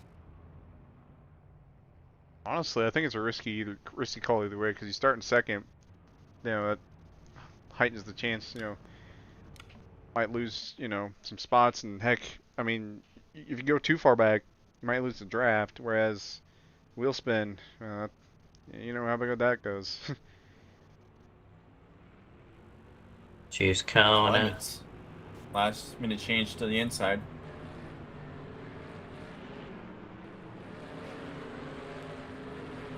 And he got collected in the first caution, but has since slowly crawled his way forward as a nearly wrecked. Wow. We just can't get rid of these restart wrecks, can't we? They haven't even started going yet. Children's slow here. We're fired off and away. River had the control but didn't get a good launch. AGG is clear. He's going to remain on the outside, trying to rope in the 93 and 51. He does not want to part away from these two here, but that's going to be difficult. He's going to want to lead the inside, going to be in a good spot, but here comes Rivera and Lyle here. Yeah, Lyle with a really good push there.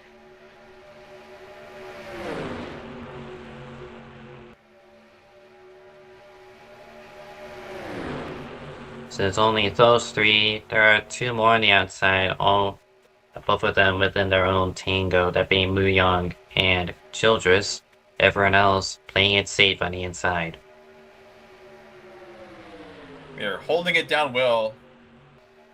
Alex, Jobin, and Gibson still staying side by side of the leaders, but so at some point the inside will prevail, I would think. Maybe not. Here comes Garson to join this trifecta. Here comes Gino. Gino has led the most laps, trying to reclaim his lead. And the only way to do that is doing something different. Hey, he joins the outside, fifth in line. Pause real quick. I think I got someone wanting to join the booth here. I can drag him. Oh boy, here we go. Buddy, this will be interesting. Hey there. Yo, bomb. Troxel, can you explain yourself? Yeah, I mean, like, the self-spin was totally my fault, but the 79 literally turned down on the 44. Yeah, that was more egregious. That was not my fault. Yeah. I put myself in that situation. I did not get myself ranked in that situation. That was...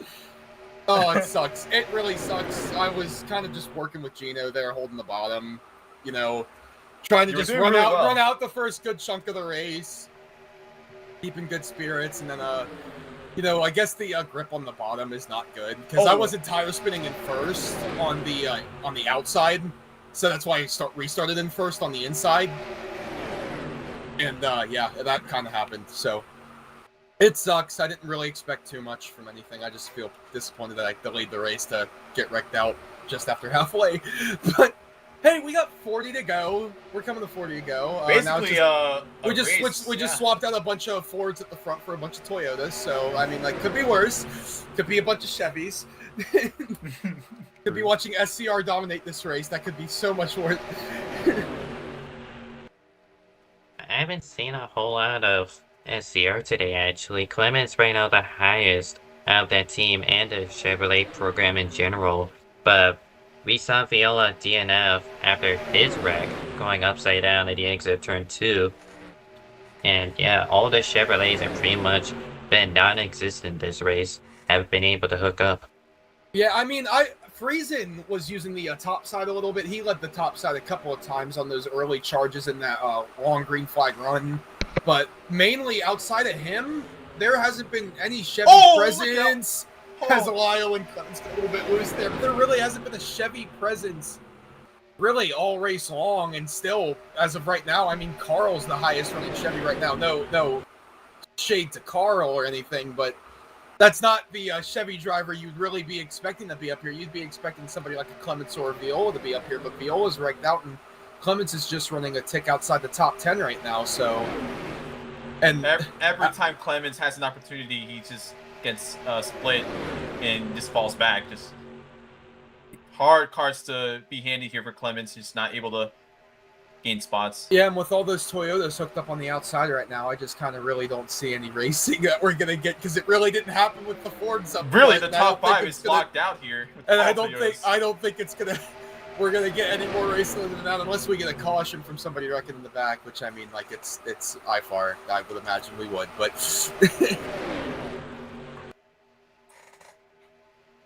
Top 5 all Toyotas, and 3 Fords follow suit. The remaining 2 spots in top 10 by Chevrolet. Ditch Carl on the outside there. Poor talking about Carl there, and it just cursed him immediately, but he's going to slip all the way to the back. Josh took a peek to the outside, but decided against it. But yeah, with Gino locking up that pole in the most laps led, he currently doesn't have the fastest lap. The fastest lap has gone to the 27. William Viola, who wrecked out earlier. But Gino, if he holds an 8th place right now, I think he's going to come home with a pretty good points lead over that number 51, who should be second in points after this week. It's a bit of a consolation prize. A bit of a consolation prize for Viola getting the fastest lap. Yeah, he's holding it for right now. So there's still time. Someone else might go in and be like, shoot, I need that point. Nah. Is that even a bonus point here in IFAR? What, the fastest lap? Yeah. Alright. I thought that got taken away. I don't know. I don't keep up with the rule book anymore. It makes for a good story, so let's just think it. This is imagined there is. Let's just hope there is. Not make ourselves look like a fools, like fools here. Yeah, see, everybody knows we're already stupid. So. See, the trick is to stick with something you're saying, even if it is so wrong, it's just not even worth saying. Yeah. I mean, D-Dog, you're Oh, Garson on the line there. Jeez. But, he wants to go. Yeah, Vickers wants to go. But anyways, like you were saying, that you're calling us morons. I mean, you got suspended for intent wrecking at New Hampshire. I've spun out using first gear on the restarts 2 times this season, and Zach and Victor are commentating an IFAR race, expecting anything to happen. So I don't really know. I guess we're all just stupid in our own little way. Yeah. We're all I gotta special. say though, that wreck that happened in New Hampshire, that was like a textbook wreck. That was textbook. Outside.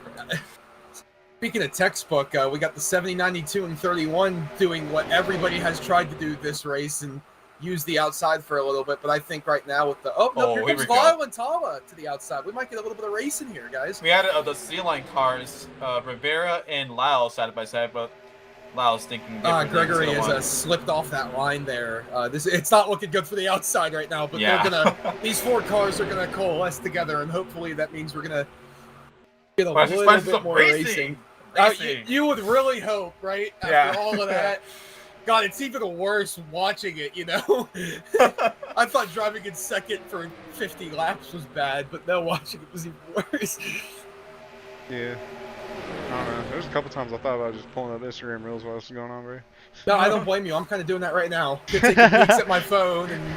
Hey guys, an interesting note. Robin caused one of those wrecks with his internet lag, but Robin was actually having an issue with his the cats. Cats were getting in his room, and actually one of the cats got in front of his monitor while racing, so that wasn't a good situation to have.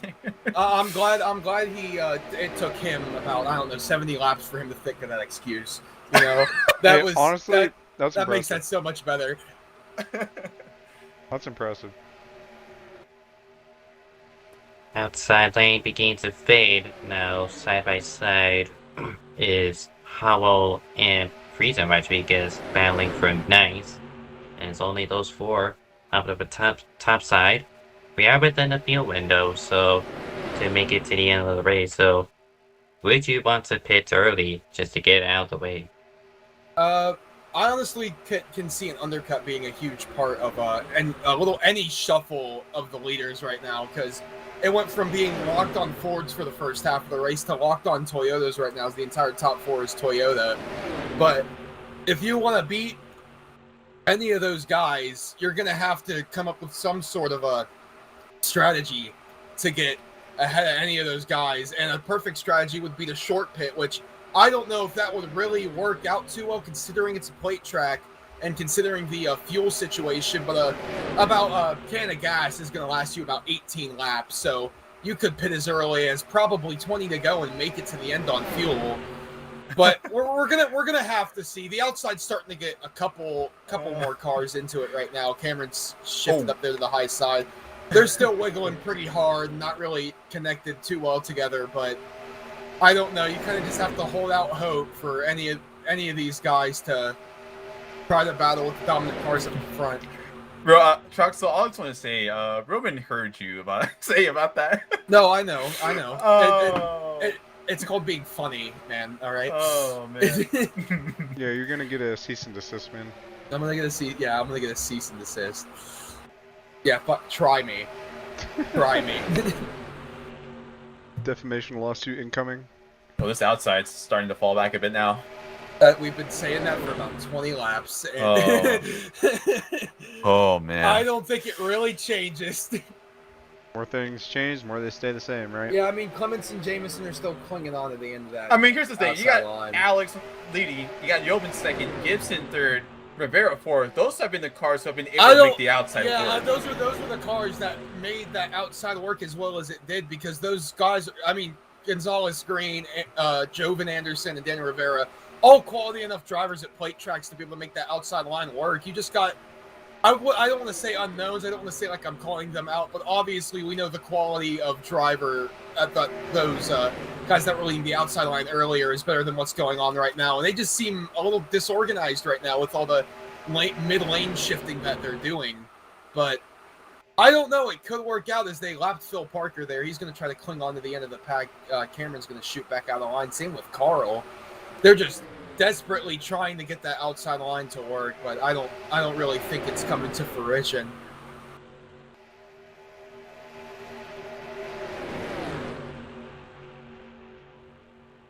About to be 29 to go at the start finish. Gonzalez-Greene leading over Anderson. Gibson in third, Rivera P4. The first Ford of Gino Benoni in fifth. Bello Ford, then the Grand P6. It'll be Lane Johnson P7. Frieza Rodriguez trying something on the outside, side by side for eighth with Thomas Johnson. And there'll be, 19 cars on the lead lap, and a good healthy amount of DNFs to go with them. Yeah, I don't want to sound like I'm trying to curse the outside right now, but they're making a little bit of headway. I would assume it's because the inside, at least where these guys on the outside are organized, the inside is not as organized, so they're able to make up a little bit of ground. But, those 5 cars, they're starting to ship their way through the field. So, hopefully, we will get some form of automobile racing within the next, I don't know, what are we coming to, 25 to go here soon? So, hopefully we will be getting something soon. Hopefully, one of these fast forwards on the inside, wanting to shift up to try to make that outside work. But the outside's starting to slip away a little bit. At least the 70 to 38 are away from the top 3 on that outside. So we can have nice things. Once the outside actually gets to the lead, they'll wreck. So. Well, yeah. I mean, yeah, that's just how it works. That's true. They'll just shuffle each other out, and I mean, right now they're just shuffling each other out. They need more cars on the outside than they have right now. I I wonder if Go ahead. Jelani was able. He has a lane right now. I wonder if he might shoot to the outside to try to make something happen, because he said watch out for the 19 team, and he nearly just wrecked the 94 there. But right now, I mean, you're just hoping that somebody wants to make some sort of move to try to make this race any bit interesting, because I think it was personally fine during the first half. Because, like, you want it to be calm. You want to try to get through that as quickly as possible so you can get to the fun part of the race. But Oh, there they go. right now, yeah, as the outside the line completely breaks apart, probably kills any chance of anything happening right now. As Thomas sticking to the outside, surprisingly. He's Hey, desperate at guys, this point. And there it goes. Note And this. nope, there I was it gonna goes. note this. Jolene fell out, right? Yeah, She fell out? Jolene fell out and Yeah. slipped off of the pack. Okay, I figured. Looks like they also have a little bit of damage on their car, but Yeah. Because even for Jolene, she was like going like what 178. Now she's speaking like what 180. So yeah, I that's think like that's about 2-3 miles Yeah. per hour off of what we were setting during qualifying running on the bottom. So slight damage maybe. I wouldn't be too concerned, because it might just be them not really paying attention, just waiting to get lapped so they can Yeah. lock in again. But tough break for a chase contender Jolene Sims, though, after having to restart their game and then losing what is going to be their first like actual lap lost on the races. Gonzalez-Greene is taking the line right now as Jolene enters turn 1, going about 20 miles per hour faster than anybody else. Yeah, Jolene just haven't had the luck she would need here at Talladega. She entered this race third, needing some sort of break to close in on the top two. She got over one of the hurdles, that being Viola's DNF, but Benoni, I don't believe, apart from the caution flag pit stops, has that 24 left the top 5. No, he really hasn't. He's been strong and steady all race, and I will say that is due in part to me just wanting to sit in line with him. I was begging him to let me win this race if I pushed him for that long, but we'll never get to see that come to fruition at all. I mean, everybody that was in that top 4 for that first half of the race is mired back in the pack. Garson and Cameron are outside the top 10. And Gino's running in 5th now after dominating the early part of that race. And I fucking wrecked. So Oh no. I can't be too upset. I don't know what I expected from an NR plate race, but you know, disappointing. Wait, I should make this entire last section of the race about me. I think that's a great call. Don't you think, guys?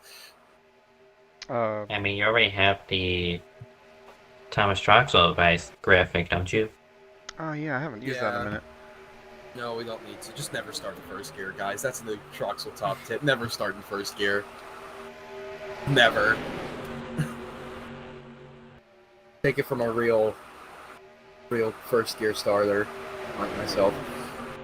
A good amount of people were restarting at first. You just had a skill issue. No, it's the grip difference between the bottom and the outside. You can restart in first on the outside and have no tire spin. If you do it on the inside, you're going to have massive tire spin. Which, I don't know why that is, but I guess it's just the way it is. Okay, that I can vouch for, because Rivera restarted on the inside when he wheel spun. Rivera started on the inside when he wheel spun. The first restart, I believe, Garson tire spun along with Roman. It just happens on every restart on the bottom. They have a little bit of tire spin, and unfortunately, it's led to most of our cautions here today. As they pass Chris Stottlemyre again, who's going to put him, 5 laps down. At least he's out there chugging along, how many, 10 seconds off pace. Yeah. He's doing it for the love of the game. I gotta feel for these people in the back end of this pack. They're really wanting to make things work, but people are just keeping up on the outside, and they're just ruining the momentum of the outside. Just can't get anything going.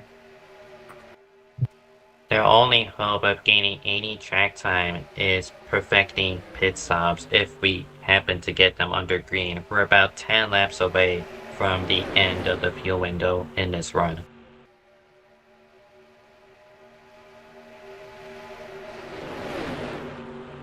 we'll have to see if anybody decided they wanted to try to stretch out the fuel with the short pitting after the quick cautions. But Benoni gets spinning.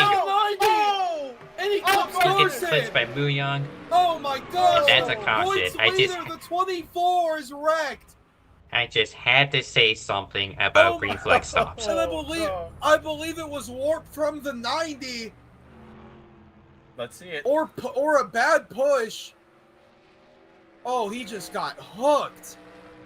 Oh yeah, bad push. I think Gino was starting to lean a little to the hugging the Just line. a bad push. Chain bumping there for 7th in line. Looks to be not much damage from Gino from the looks of it, but yeah.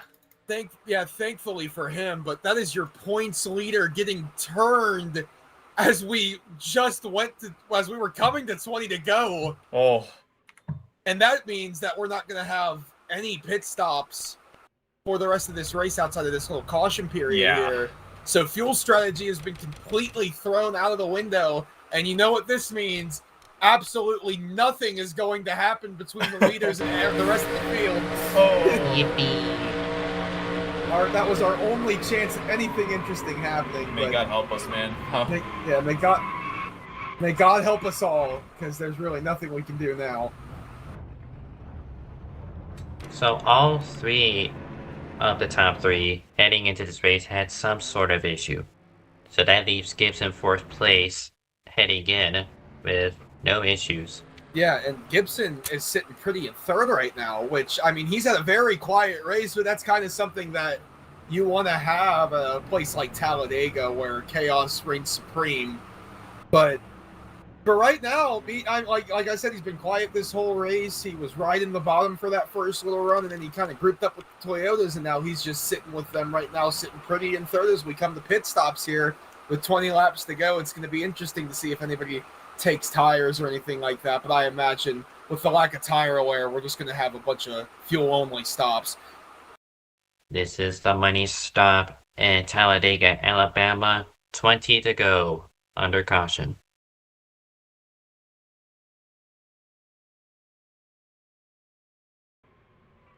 Steven shooting out of his box there. Here comes Elaine Johnson as well. They're going to be in front of Gino, who's going to come in the pit. A little contact there between the 70 and the 2. The strategy here. Elaine Johnson's going to lead the field off pit road along with Friesen Rodriguez. Oh. Well, the 55 reports that they need to pit again, and Daniel Rivera gets a black flag. Oh. That sucks for him. He was having a strong run as well. He's also one of our chase drivers. A lot of chase drivers falling into issues today. Only 2 that haven't had any issues so far this race have been the 51 of Steven Gibson, the 92 of Joshua Clements, and that 81 car of Landon Lyle, who's also had a pretty quiet day. You know, I'd like to think that Jackson, the 52, has literally been on pit road ever since the incident. Yeah, he has. He's just been watching the He's just been replay. sitting there. Yeah. I appreciate it, because I only took like 2 more laps than him, and I'm going to keep a nice little 24th place finish here if he doesn't decide to run a couple more laps. That'd be a good points day for Star Sport.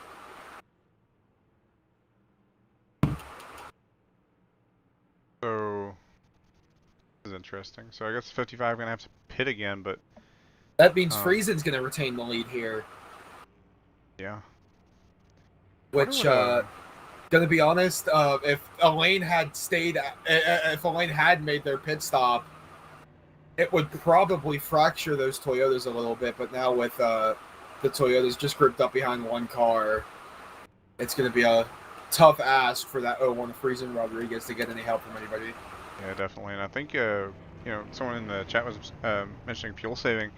He could have fuel saved down that run. Saved enough to where he didn't have to take as much fuel as everybody else. Yeah, maybe a half can. Gino was mentioning something like that in the call that I was in, but I don't think it really Obviously, it's not going to matter now. to that. Yeah, because of the caution. At least for him, anyway. Yeah. I mean, hey, but he doesn't look like he has too much damage. I mean, the spin's definitely going to hurt him, and he might have a lot of aero damage from hitting the wall head-on like that, but car looks pretty clean. So if I was Gino, I would just be thanking God that it wasn't any worse. And that So we're was- not going green. Allows Elaine Johnson to take their proper service this time.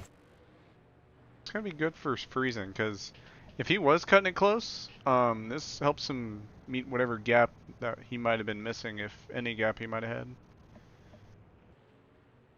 terms of what's in that fuel tank. Follow pit road as well. Picking tires.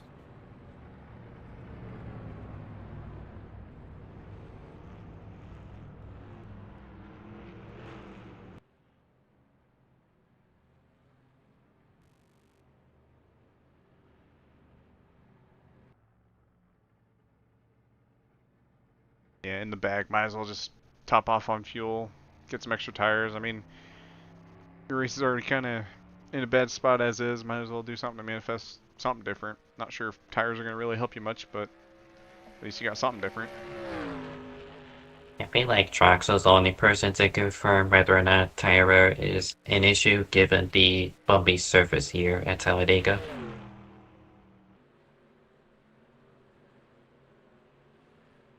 Assuming he's alive. I think he died, guys. Must have got a concussion from that restart rig. Must have got to his head.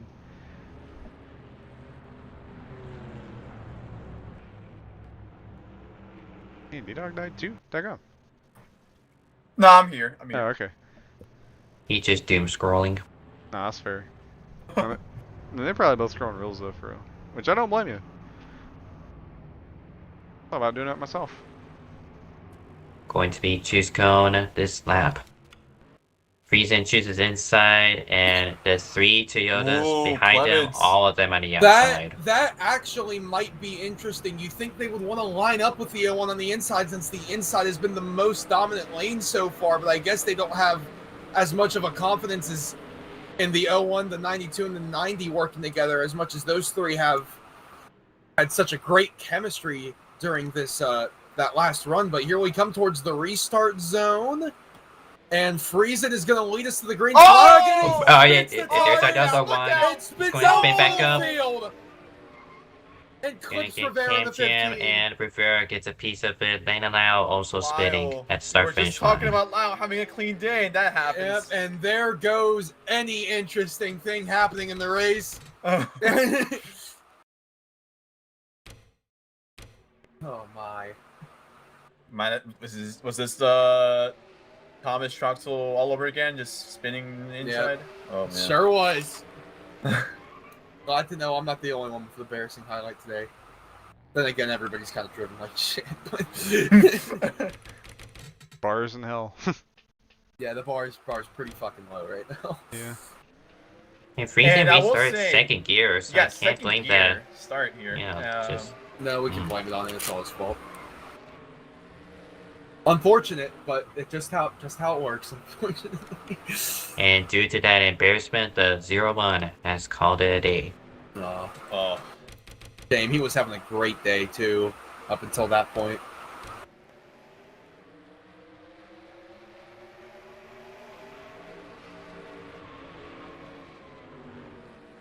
Rivera was unfazed, just straight to the 01. There's nowhere to go.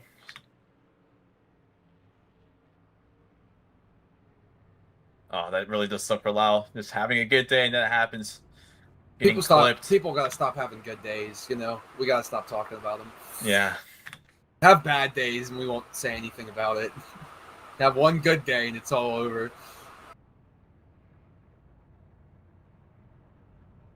So again, Gibson, the only chase driver with 0 issues. No, and Clements. I'm pretty sure he got involved in an early caution. Well, If it I'm not hasn't really mistaken. phased him too much, thankfully for him. So I'm gonna count him. I'm counting him. 10-4. Gotta... Benoni gets spun around, Viola flipped over, Jolene has her game issues, not to mention the early split up of what could have been yellow with that little bobble exit to that split up the field. Then allow Rivera got collected in his caution. Cole Rodriguez isn't here. Harry Crawford had engine failure. And Clemens, we mentioned, Had an early wreck, but has since rallied back up. And then D-Dog is irrelevant in this case. Wow.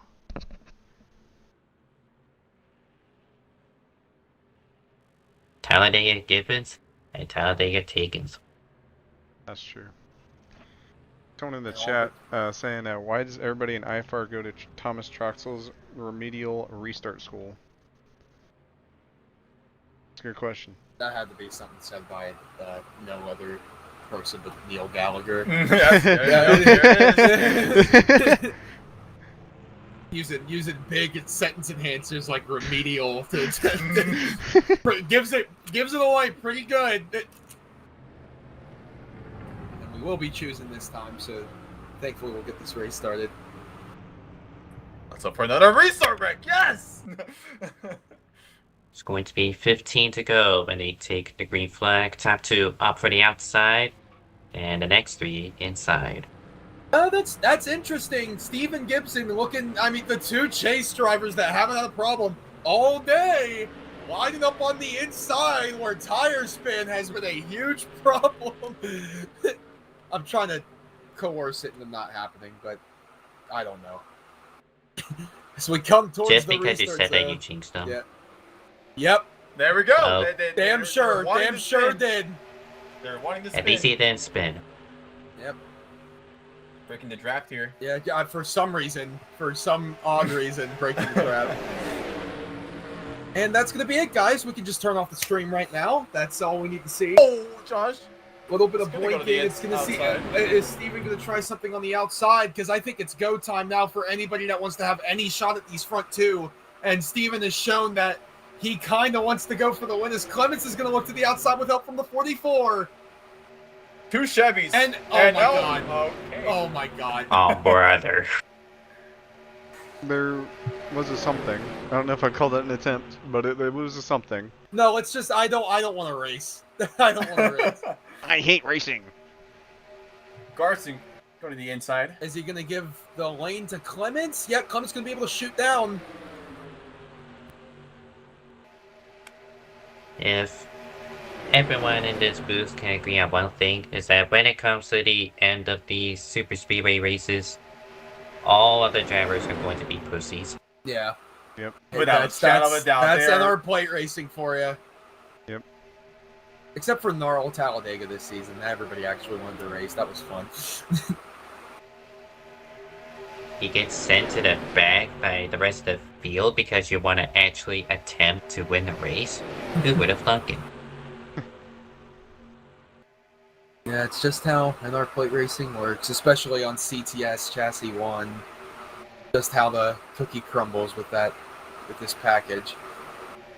But hey, Jelani leading the outside right now, trying to get something going, and they got a hell of a good 3-car line behind them to help with Clements, Muyung, and Sims. Sims, who is back on the lead lap.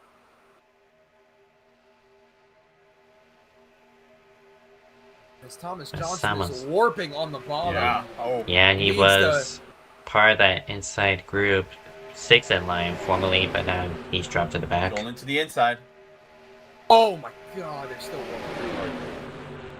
Yeah, and for some reason we just want to kill the outside lane. I don't know why. We are we don't know. We here, the 35, Alexander Hunt, I believe he's right there in the middle of this pack. Yeah, had a pretty off and on day for that 35 team. He's been everywhere around the field except for the top 10. But I think during this lap, if all goes according to plan, he'll slip himself into the top 10 for the first time during this race. As Steven is warping. Okay. The tactical warping. And you'd think they'd be like, hey, maybe we shouldn't push the guy who's warping, but nope. Here comes We want Alexander to Hunt. stay right in line with him. Yeah, Hunt's moving to the outside, trying to get a little bit of a run on these guys, but the drag that you get from being a car by yourself is just going to pull you straight back, and it's going to take a little bit for the 19 and the 92 to catch up, and Hunt's just going to jive back down to the bottom. Yeah, good to know. Forgot to mention, when you're like by yourself, the drag here is insane. And it's a stark difference. Yeah, for the testing that everybody showed up to, we were able to tell that the drag when you were by yourself, and it's immense. It was pretty bad. That's just a product of CTS physics. CTS chassis 1. Nah, CTS that's just physics in CTS. general, Yeah, really. Oh, yeah. oh, one's back. Okay, he blinked out for a second. I was keeping my eye on him, and he blinked out, and I got scared. Oh, Oh, back to the Oh, back. there's the racket back. Two car wreck in the That'd back, be the Bill 2 and the Parker. 68. Bill And as Parker. we were coming to 10 to go, that changes nothing. Nothing changes. Phil Parker with considerable damage on the red side. And I think, I would think if I am any driver, I would not be starting on the inside this next restart. Yeah, it has been well It has been documented. proven time and time again that lane cannot be restarted in. Single file restarts his back. Weird maybe. wreck here. Yeah, neck collision. Oh, no, I think Started the with Bill Parker. 68 blew a right rear tire or something. Something is going on with that car.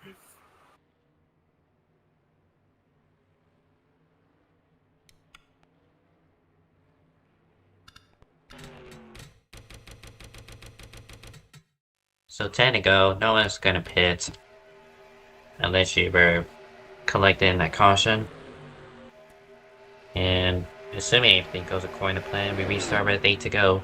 It is crunch time. You think, right? You think they do something with that, but they won't. They won't. They will not. It's all over. Nothing's gonna happen. If nothing happened the first 90 laps, why would you think anything would happen now? Right. We are here to watch cars go in circles, single file for 104 laps. That is what the Something people like want that. to see. We love seeing that. They're wrecking under pacing. Oh my fucking god, that's the second time no. today! No. We are good at this thing, you know. We are what we need to give a commendation of honor to every single IFAR driver that goes through with this every week. Goes through with this We're having amazing a deal. pacing. Oh, we're trying to figure out what the decisions here. Jelani and Josh. There we go. Now they're settled. Here comes Danny on looking for an intent wreck. Oh Jesus! Oh, looking for the 38! Oh, my God! Nope, we're good. All good, guys. All good. That was scary, guys. I was scared. Nah, that's fair. That's fair. Frustration boiling Good over. point by Rivera. It's Oh about yeah, to the hit 81 midnight. was not having it at all. Rightfully so, though. That's just...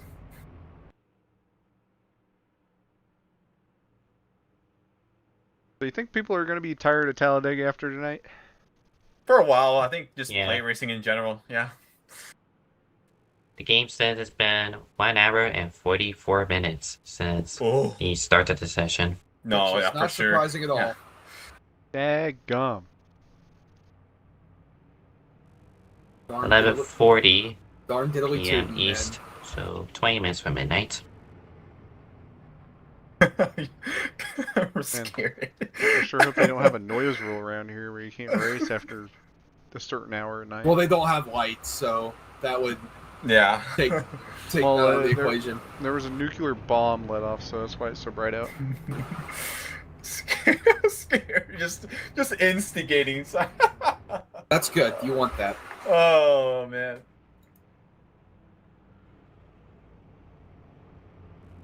Choose cone this lap. I wonder what line they're gonna take. Hot crust bun. Am I living in a cardboard box? 18 inside, 93 outside. There's the top four, 3 of them took the inside. I'm a little shocked at that, to be honest. Breaks apart the Toyotas ever so slightly, but there's still Gibson directly behind Gonzalez-Greene. Here we go. Going to be 8 laps to go. Let's Is see it if finally crunch time? We will find out. Gonzalez-Greene, Jovan Anderson on the inside. Green flag is out, and Alex gets a huge restart. Massive jump for the 18 car. Breaks the trail. Oh, a lane. Not necessarily What is going on here? a- Lane. Oh yeah, Not a lane big was jump you problem. want at Talladega. Of Yeah. course, the only Okay. driver that doesn't tire spin on the inside is the 18, so we will hear about it during the post race.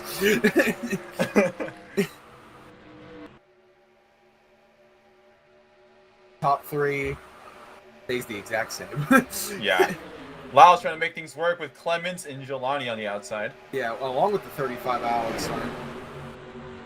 We, for the love of God, please somebody go up there and help him. I will Venmo somebody $2.50 if they do that.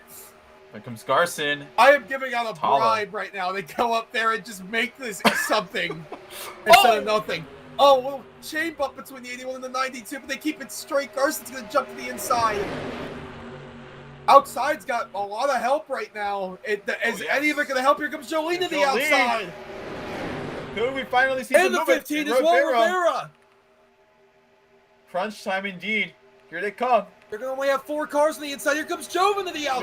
Jovan. Everybody's moving to the outside now. Look out! Look out! Oh, the 81's going to get a little bit loose. Now we're getting to business now. No, that fucking Landon Lyle does this every single plate race where the outside finally gains some momentum. And he's like, I'm going to jump to the inside. Kill the outside Oh momentum. yes! Oh yes! Yeah, here we comes go. Jovan on the outside for the race lead. Our first pass for the lead all day. It's going to happen with Jovan Anderson with 6 laps to go. Imagine that. Oh Jovan my after gosh. that, like, you guys have run here often. This is run here often, but could you imagine Jovan just getting the win? Oh, A that'd be seeds. driver that's been around as long as Jovan Anderson has not Look had out! much Look out! success. Oh! Oh, there goes Clements. Are we on the point of no return? Might be Actually, Right, only Clements right spun now. out. It's only a one-car one incident. car. And we are going to stay Alex, green the as now outside. Alex has the spot on the outside. Gonna take a second though for that outside lane to reform back up. Steven Watt's gonna want to take the lead here. Yeah, What can he do? Steven Gibson looking to steal one away from Jovan Anderson as we're coming to 5 to go here at Talladega. The racing finally getting a little bit exciting. Jolene slipped down to the inside. All right, next time by for point of no return. But Jolene slipped down to the inside, and it's killing the outside momentum. Here comes Thomas Johnson in the 94 with a huge run on the top side, trying to make that outside work. Laudenbach's going to look to the outside as well. Maybe he's half blocking, half trying to go up there to see when that outside's going to get a run, but the outside isn't going to get a run unless he goes Still up peeking. there. Still peeking on the outside. Laudenbach is. But Jovan Anderson's holding strong on the inside right now with help from Steven Gibson, You know, who's I think been right quiet now. all day. The last driver in this field to not have a single problem is running second right now, looking pretty in the catbird seat with 5 laps to go. You know, I think right now. No, it is 4. The inside is calm down for now, but oh my goodness, it is gonna get even more intense as things wind down here. Like I said, you'd think that. You would think You'd think they do something here, but. the point of the return has been reached. But yeah, we got some interesting names up here. Laudenbach, Dylan Negron really hasn't been seen up here all day. Jolene Sims running on that inside in 5th, but the outside starting to fall apart here a little bit. Around goes to 35. Oh, Childress Oh, involved. he didn't flip, but he collected the 8 of Carl Childress. That's going to split That's up the gonna break outside lane everyone. completely. Oh, and here's the thing. We got the runs. Remember the runs? They're split. They're like split apart. Here we go. This could be it here. We're gonna have to see. 3 laps to go. Rivera to the inside. Jolene and AGG leading that outside lane, trying to make something work. Rivera, I think, is trying to cycle out in front of him here by using the inside. That's exactly what he does. He's going to shoot the outside. Oh, Dylan, they should work with the 90, but they're not going to. oh, look out. Rivera's going to hold the lead of the outside lane. Jovan Anderson still leading with 51 on the inside, they pushing have him. momentum. Lundbeck looking maybe to move to the outside here. Yes, Here he we is. go. He's going to move to the outside.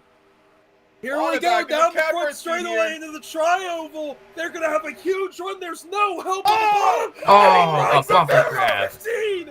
Oh my God! Yes, And then he go again. merges Yes, back go at the again. line, and he's still gonna take the lead. Here in the turn Oh, one. it's incredible. What a move from Landon Lundback I to can't wreck believe a they kept chase it driver straight. and still keep the outside lead. Oh my gosh, and we're spinning around, goes to 90.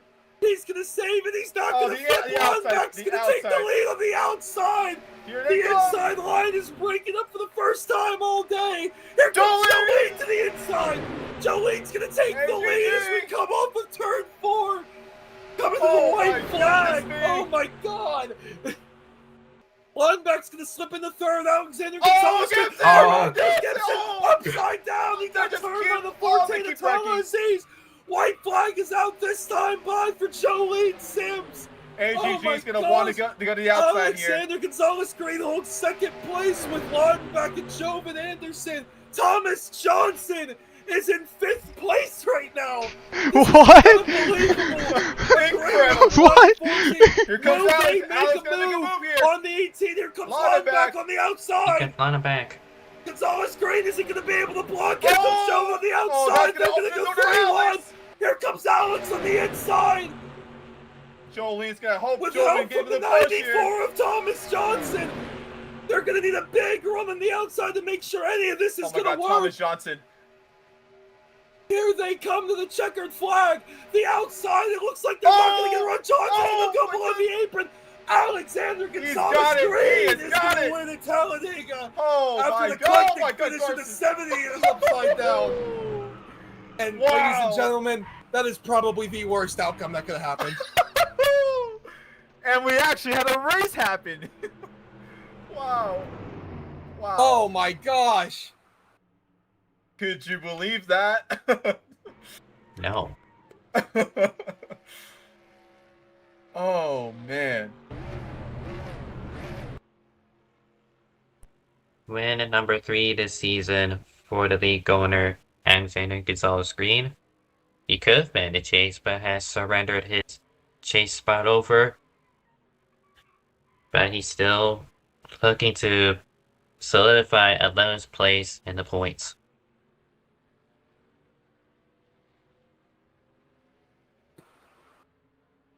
Oh, you feel for Rivera getting involved in that wreck. Oh, man. And, Gibson as well. There's so much stuff happening. We just got to process that for a second, guys.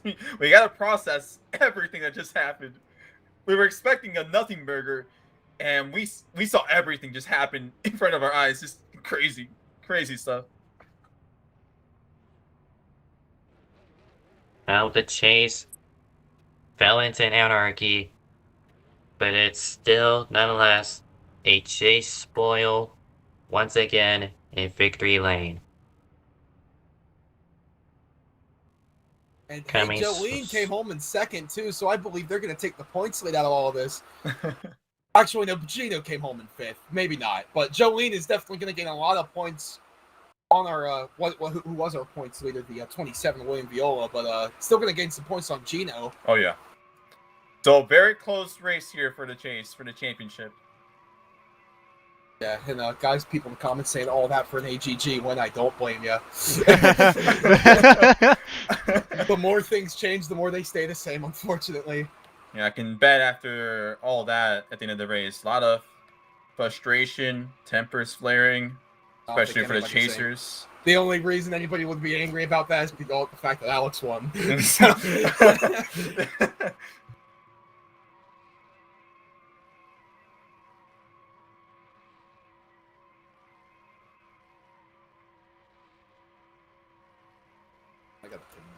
They'll burn it down here.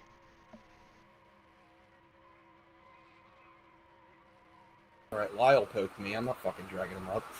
I gotta go to bed we'll wait till the actual like 2 people and then yeah, we'll wait till the actual post race.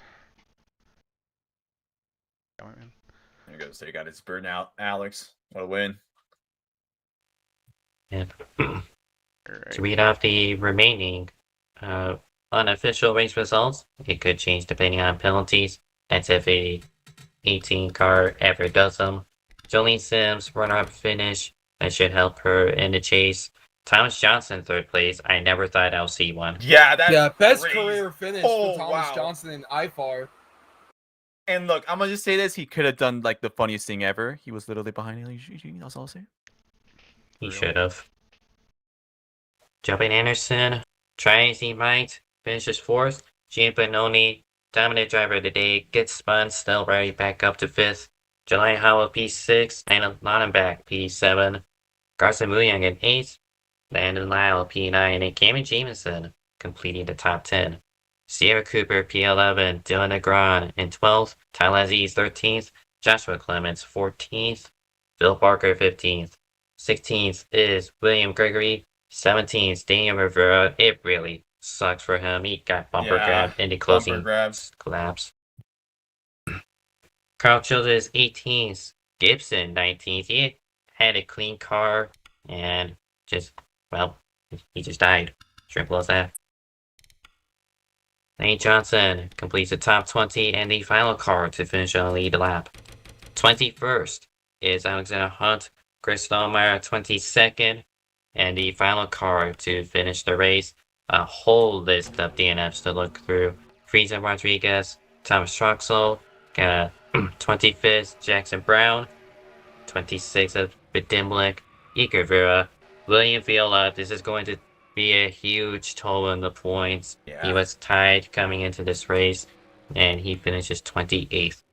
Robin Gonzalez, 29th, Eric Crawford in 30th, Skylar Den, 11th, or 31st, sorry. And 32nd is Daniel Silla. And 33rd out of the 33 car grid is Ryan Scarrett. All right. Looking back at that incident with Gibson, I could Tala just with his internet doesn't help. But yeah, that doesn't look great. It's awesome. Well, looks like we got a couple people for interviews. Only one of them in the top 10, so go ahead and start bringing one top 10 driver. And it was 9th, yeah. Well, let's go ahead and bring in 9th place finisher Landon Lyle. Buddy was moved to your channel. Landon Lyle, you got a copy? Mm-hmm. Well, that was a race of all time. I think you could probably describe better than I can on how that race went. But just from your standpoint, what was your thoughts overall on that? That tells me enough. Big sigh. All right, well, we appreciate your time. And I think that's all we needed to hear. I mean, that was just, oh my god. For you know what, I gotta go through like levels in this. The first thing is the mental capacity. It is completely shot. Anything I had, I've been here for like almost 3 hours now. If you want to add practice into that, so that's like 9 o'clock. Yeah, 3 hours of just sitting here on my ass with my Logitech in my hand, doing Talladega, doing circles around there, and just sitting in line. So that's a perspective. What I say earlier, I mean, mentality is everything. I mean, this it race. Is. Yeah. Like, and I'm just gonna say this just to start as well, because it really does matter. I really greatly appreciate the effort and attempt that Alex put into this event and track and everything.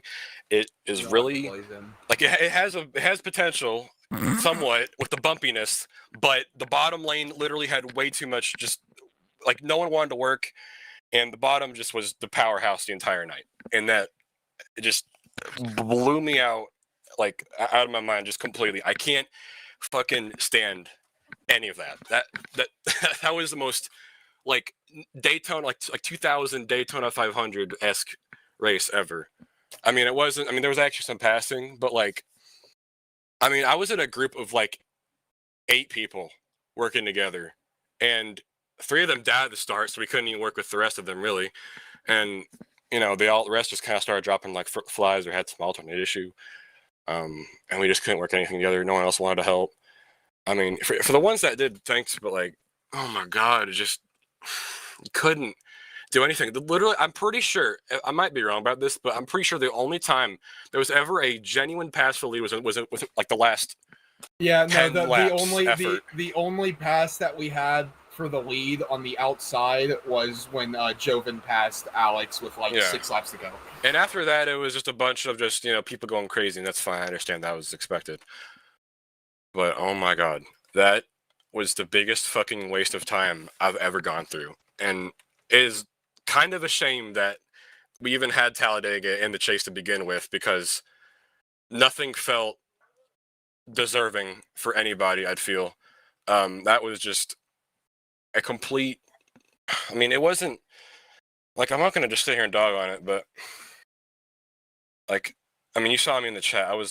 I've never been more frustrated in a race. Hey man, whole house mad. The whole house mad, man. There's 33 people in this race, and not like, and just, I mean, and there was some people that just couldn't even hold a line. So that was another issue. And I get it. Not everyone's gonna be perfect, and it's an old game, so I understand. But it's just so frustrating to go through. And I know there was a lot of funny moments too, like Troxel, I saw your replay. I had my phone out for a second. That was honestly really funny. I'm really sorry that happened to you, because I'd be really pissed off about that, considering, if it was me, it'd be a chase driver. But hey, man, I'm used to this. So don't even worry. It's basically a humiliation ritual. It's a humiliation ritual every time I put up my wheel and race NR. It's literally nothing goes right. Yeah, but Gino, he led casually like 50-something laps. I mean, if that doesn't tell you the problem, I don't know what does. I mean, that was the one guy everyone needed to beat tonight. He still finished like, what, 6th or something? Like, or maybe 5th, I don't know. Oh, yeah, it was like 5th. Yeah, Jolene gained like 3 points on him after about an hour 52 of race time. And a 33-car field where we just had single file going a little over 200 for about 104 laps. Like... I know Alex knows, so it's not like some issue that needs to be addressed. It's just, it's so irritating to go through that, and I cannot stress it enough. Like, that was a bottom 5 race that I've ever done in terms of just length and stupidity. It really was. The pacing was a whole nother beast that I didn't think would be one, but I mean, I even got turned near the end because of just a bunch of checking up. I mean, really, is it that hard to listen to pace? I don't think so. I mean... This is NR2003 drivers. I think I know. You might need to be like medicated or something, man. There's obviously something underlying here that's taking you down. Where's no, that? I mean, I'm only taking it so seriously because I'm in the chase, and I took time out of my night to compete, and it doesn't feel like I competed for anything. That's kind of why I'm frustrated. So, we got Iowa and then Homestead, or is it Chicago? Yeah, Iowa will hopefully be a good race, but we all thought Talladega was going to be good enough. I mean, congrats to Gino on the title. Congrats to, I don't know. Gino don't have the title yet. I can't. I mean, and no Not offense yet. to Alex, but I can't believe all that happened and he still won again. Yeah, I know. Like, that is insane to me. I was gonna say literally the worst race ever, and Alex still won. So. Like, no disrespect, but it's actually crazy. All the fucking crazy shit happens at the end, and he still comes. It felt like got away with it. Yeah. Only person that was able to actually restart on the bottom, by the way, and I said that, and I was The like, only time it worked. And Landon almost won. I'd have been going crazy if Landon won, and Dude, Jolene had made the time. I don't want to say that it was like a good thing that what he did, but like him bumper grabbing the shit out of Rivera and spitting him out, and fucking him over, and then just being able to stay in line was insane. A miracle that the outside just kept its shape after that. There was like 3 or 4 separate accidents. It honestly felt like the thing in Cars 2 where Francesco was like, "What is happening?" There was like so much happening at once. Like, I don't know, dude. There's so much fucking shit happening in the last few laps. I'm glad I got 9th, to be fair, but I've never been more disappointed with the 9th. So smile a little bit more. No, there's nothing Billions to say about that. Billions will smile. Again, I appreciate the attempt, but I just really wish I could get those 3 hours back, where I could have somehow still had a better feeling about a P9. I mean, I'll get off now because I want you guys to interview the other people. But there ain't nobody else. Yeah, man. There's Dylan and Jolene. But second place finisher and Dylan Legrand. Yeah, thank you guys for streaming and stuff, and I'll see you now, I guess. I guess.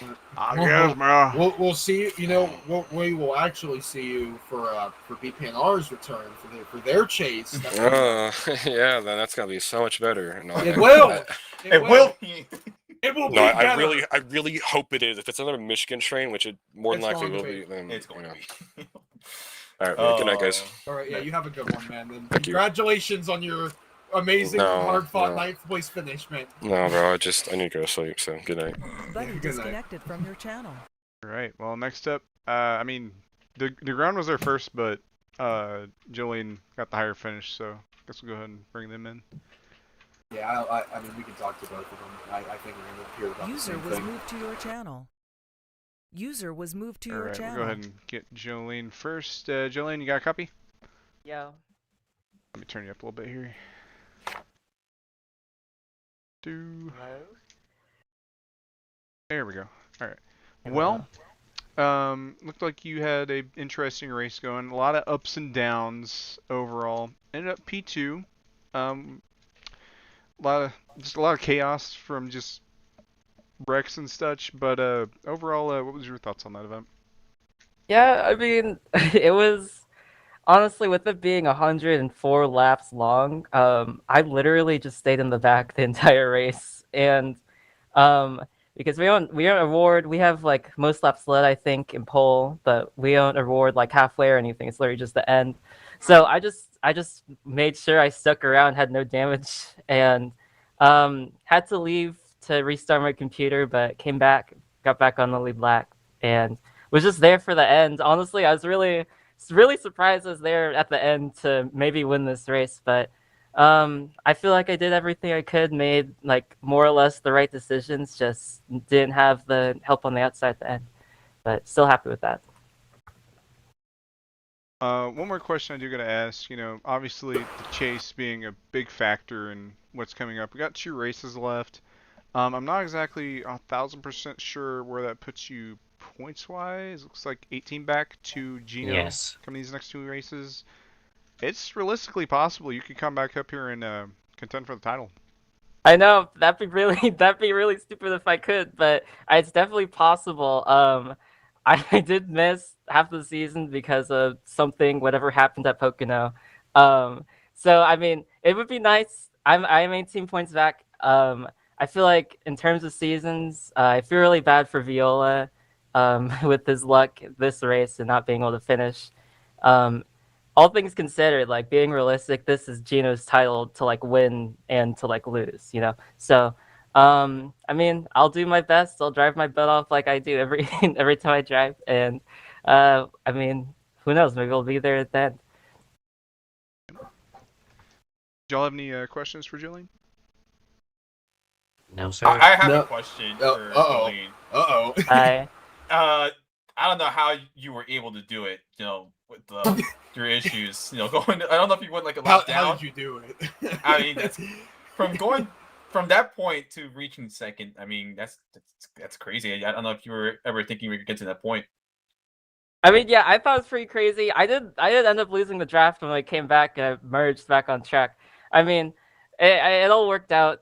Thank God Alex was really super extremely nice today and let me get back on the lead lap after having to leave like that. I mean, honestly, like with all the yellows at the end and the way things played out, I just chose my lanes correctly and then ended up there at the end. And I was in VC with others, just trying to like work together in the lines. It really depends on who you get to work with at the end to make that outside work.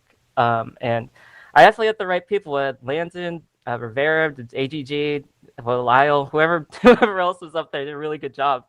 And then the inside lane fell apart, like with 2 to go. And then all of a sudden I was second in line behind Lana. I was like, all right, I'm making my move and see if I can win this. But I mean, obviously it didn't work out, but P2 is freaking great. So, yeah, I'll take it. Well, congrats on the podium. Like I said, 18 points back. That's fairly realistic these next 2 races, and good luck on that. Yeah, appreciate y'all. Thank you. User disconnected from your channel. All right, and it looks like last on the list looks like Dylan Negron came home in 12th place. well. The Knicks fan. All right. Dude, Brunson's gonna put 40 game one. I already know it. Yeah, no, but Wembanyama's gonna call it. All right, nah. Get him killed. Get him killed. He will die for his country. Yeah. Well, you had an interesting race going. I think you ended up in the air at a couple points. It was just long race, obviously. Overall, what was your thoughts on it? Well, I'm happy I beat Tal in the bracket. I beat him by 1 spot because he wrecked in the last lap. I was just like, because like the top never went until like the last like 4 laps. It was very frustrating, and yeah, I'm just happy I finished the race. I thought my race was over. I got bumper grabbed by Steven, and I flipped. So the next race is Iowa, so I'm excited for that. And you're up against Cam Jam for the semifinals. An intense battle right there. Isn't the other one like Garson versus Carl? I think that's the other one. Yep. If Carl gets into the finals, I swear to God. And that's like that. He's basically our. He's the Ty Dillon. Yeah, he's the Ty Dillon. He's our little Ty Dillon. Come on, Ty Dillon. Oh. I believe in Ty Dillon. We will be investing our pennies into that. Pennies on the dollar. He's got this. I think if we all put our beliefs in him and let him know that he has a lot of pressure on him, I think he'll do great. Real. Yeah. But obviously, you know, tributes to Kyle Busch. We've seen a lot of those throughout tonight. And I think, you know, he'll be remembered as one of the great drivers.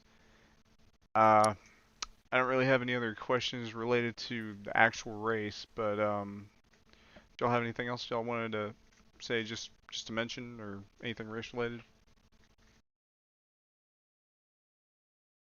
No.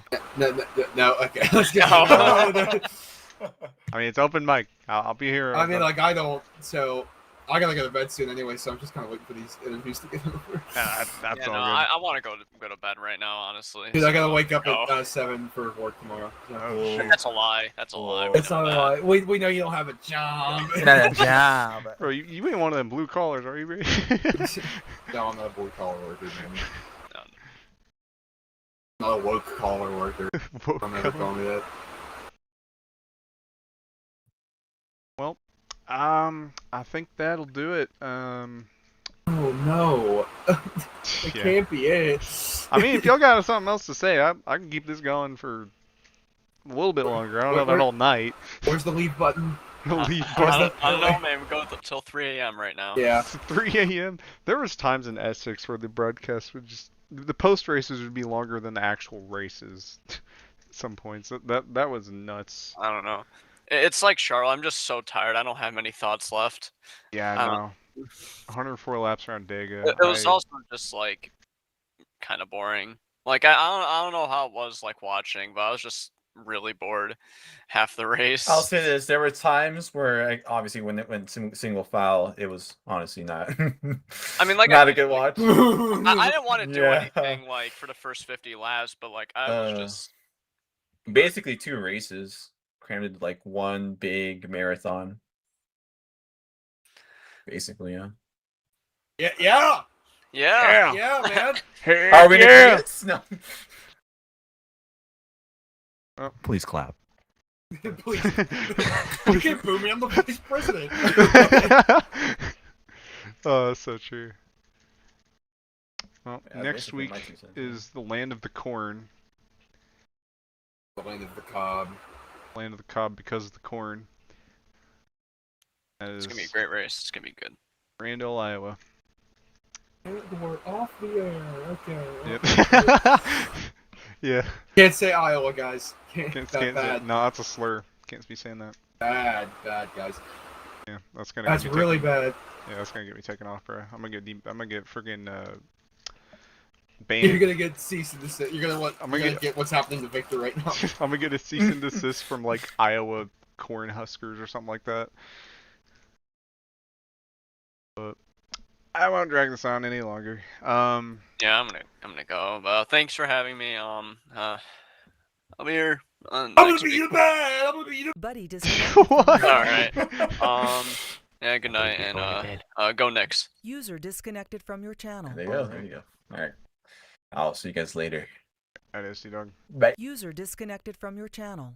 Well, as for me, everyone involved, I want to thank everybody for sticking around for whatever that was. And yeah, be sure to like and subscribe if you enjoyed. If you didn't enjoy, like and subscribe anyway, because not every race is like that. We usually have some bangers, but you know, you have your bad eggs every once in a while. Want to thank Victor, everyone in the booth, for helping me out in the booth. Want to thank AGG for putting this all together, even taking his time out of the way to go further and try to test this track. Unfortunately, didn't quite get the product he was looking for, I don't think, but you know, they're still looking and still had a really good finish out of it, so I think it wasn't all for bad. Next races we got, let's see, BPNR racing Tuesday? Yes, a beginner chase at Michigan. Michigan, yeah, so it'll be found on Victor Delgado III's channel, Mailing Cup Productions, and I think they got D2 the day after that. Thursday, CCRS is going to be doing their second race of the season. I don't think that's being broadcasted. I don't think I'm going to broadcast that. And then Friday, I think Gnarl is going to, I forget, Atlanta? No. Yeah, no, Atlanta, yeah. I will not be able to broadcast that because I closed that day, so that probably won't be broadcasted. And then we go back for, actually, I think IFAR's racing. Yeah, IFAR's racing next week to have their second to last race of the season. But yeah, I think that'll be good on that. But yeah, as I said, be sure to like, subscribe if you enjoyed.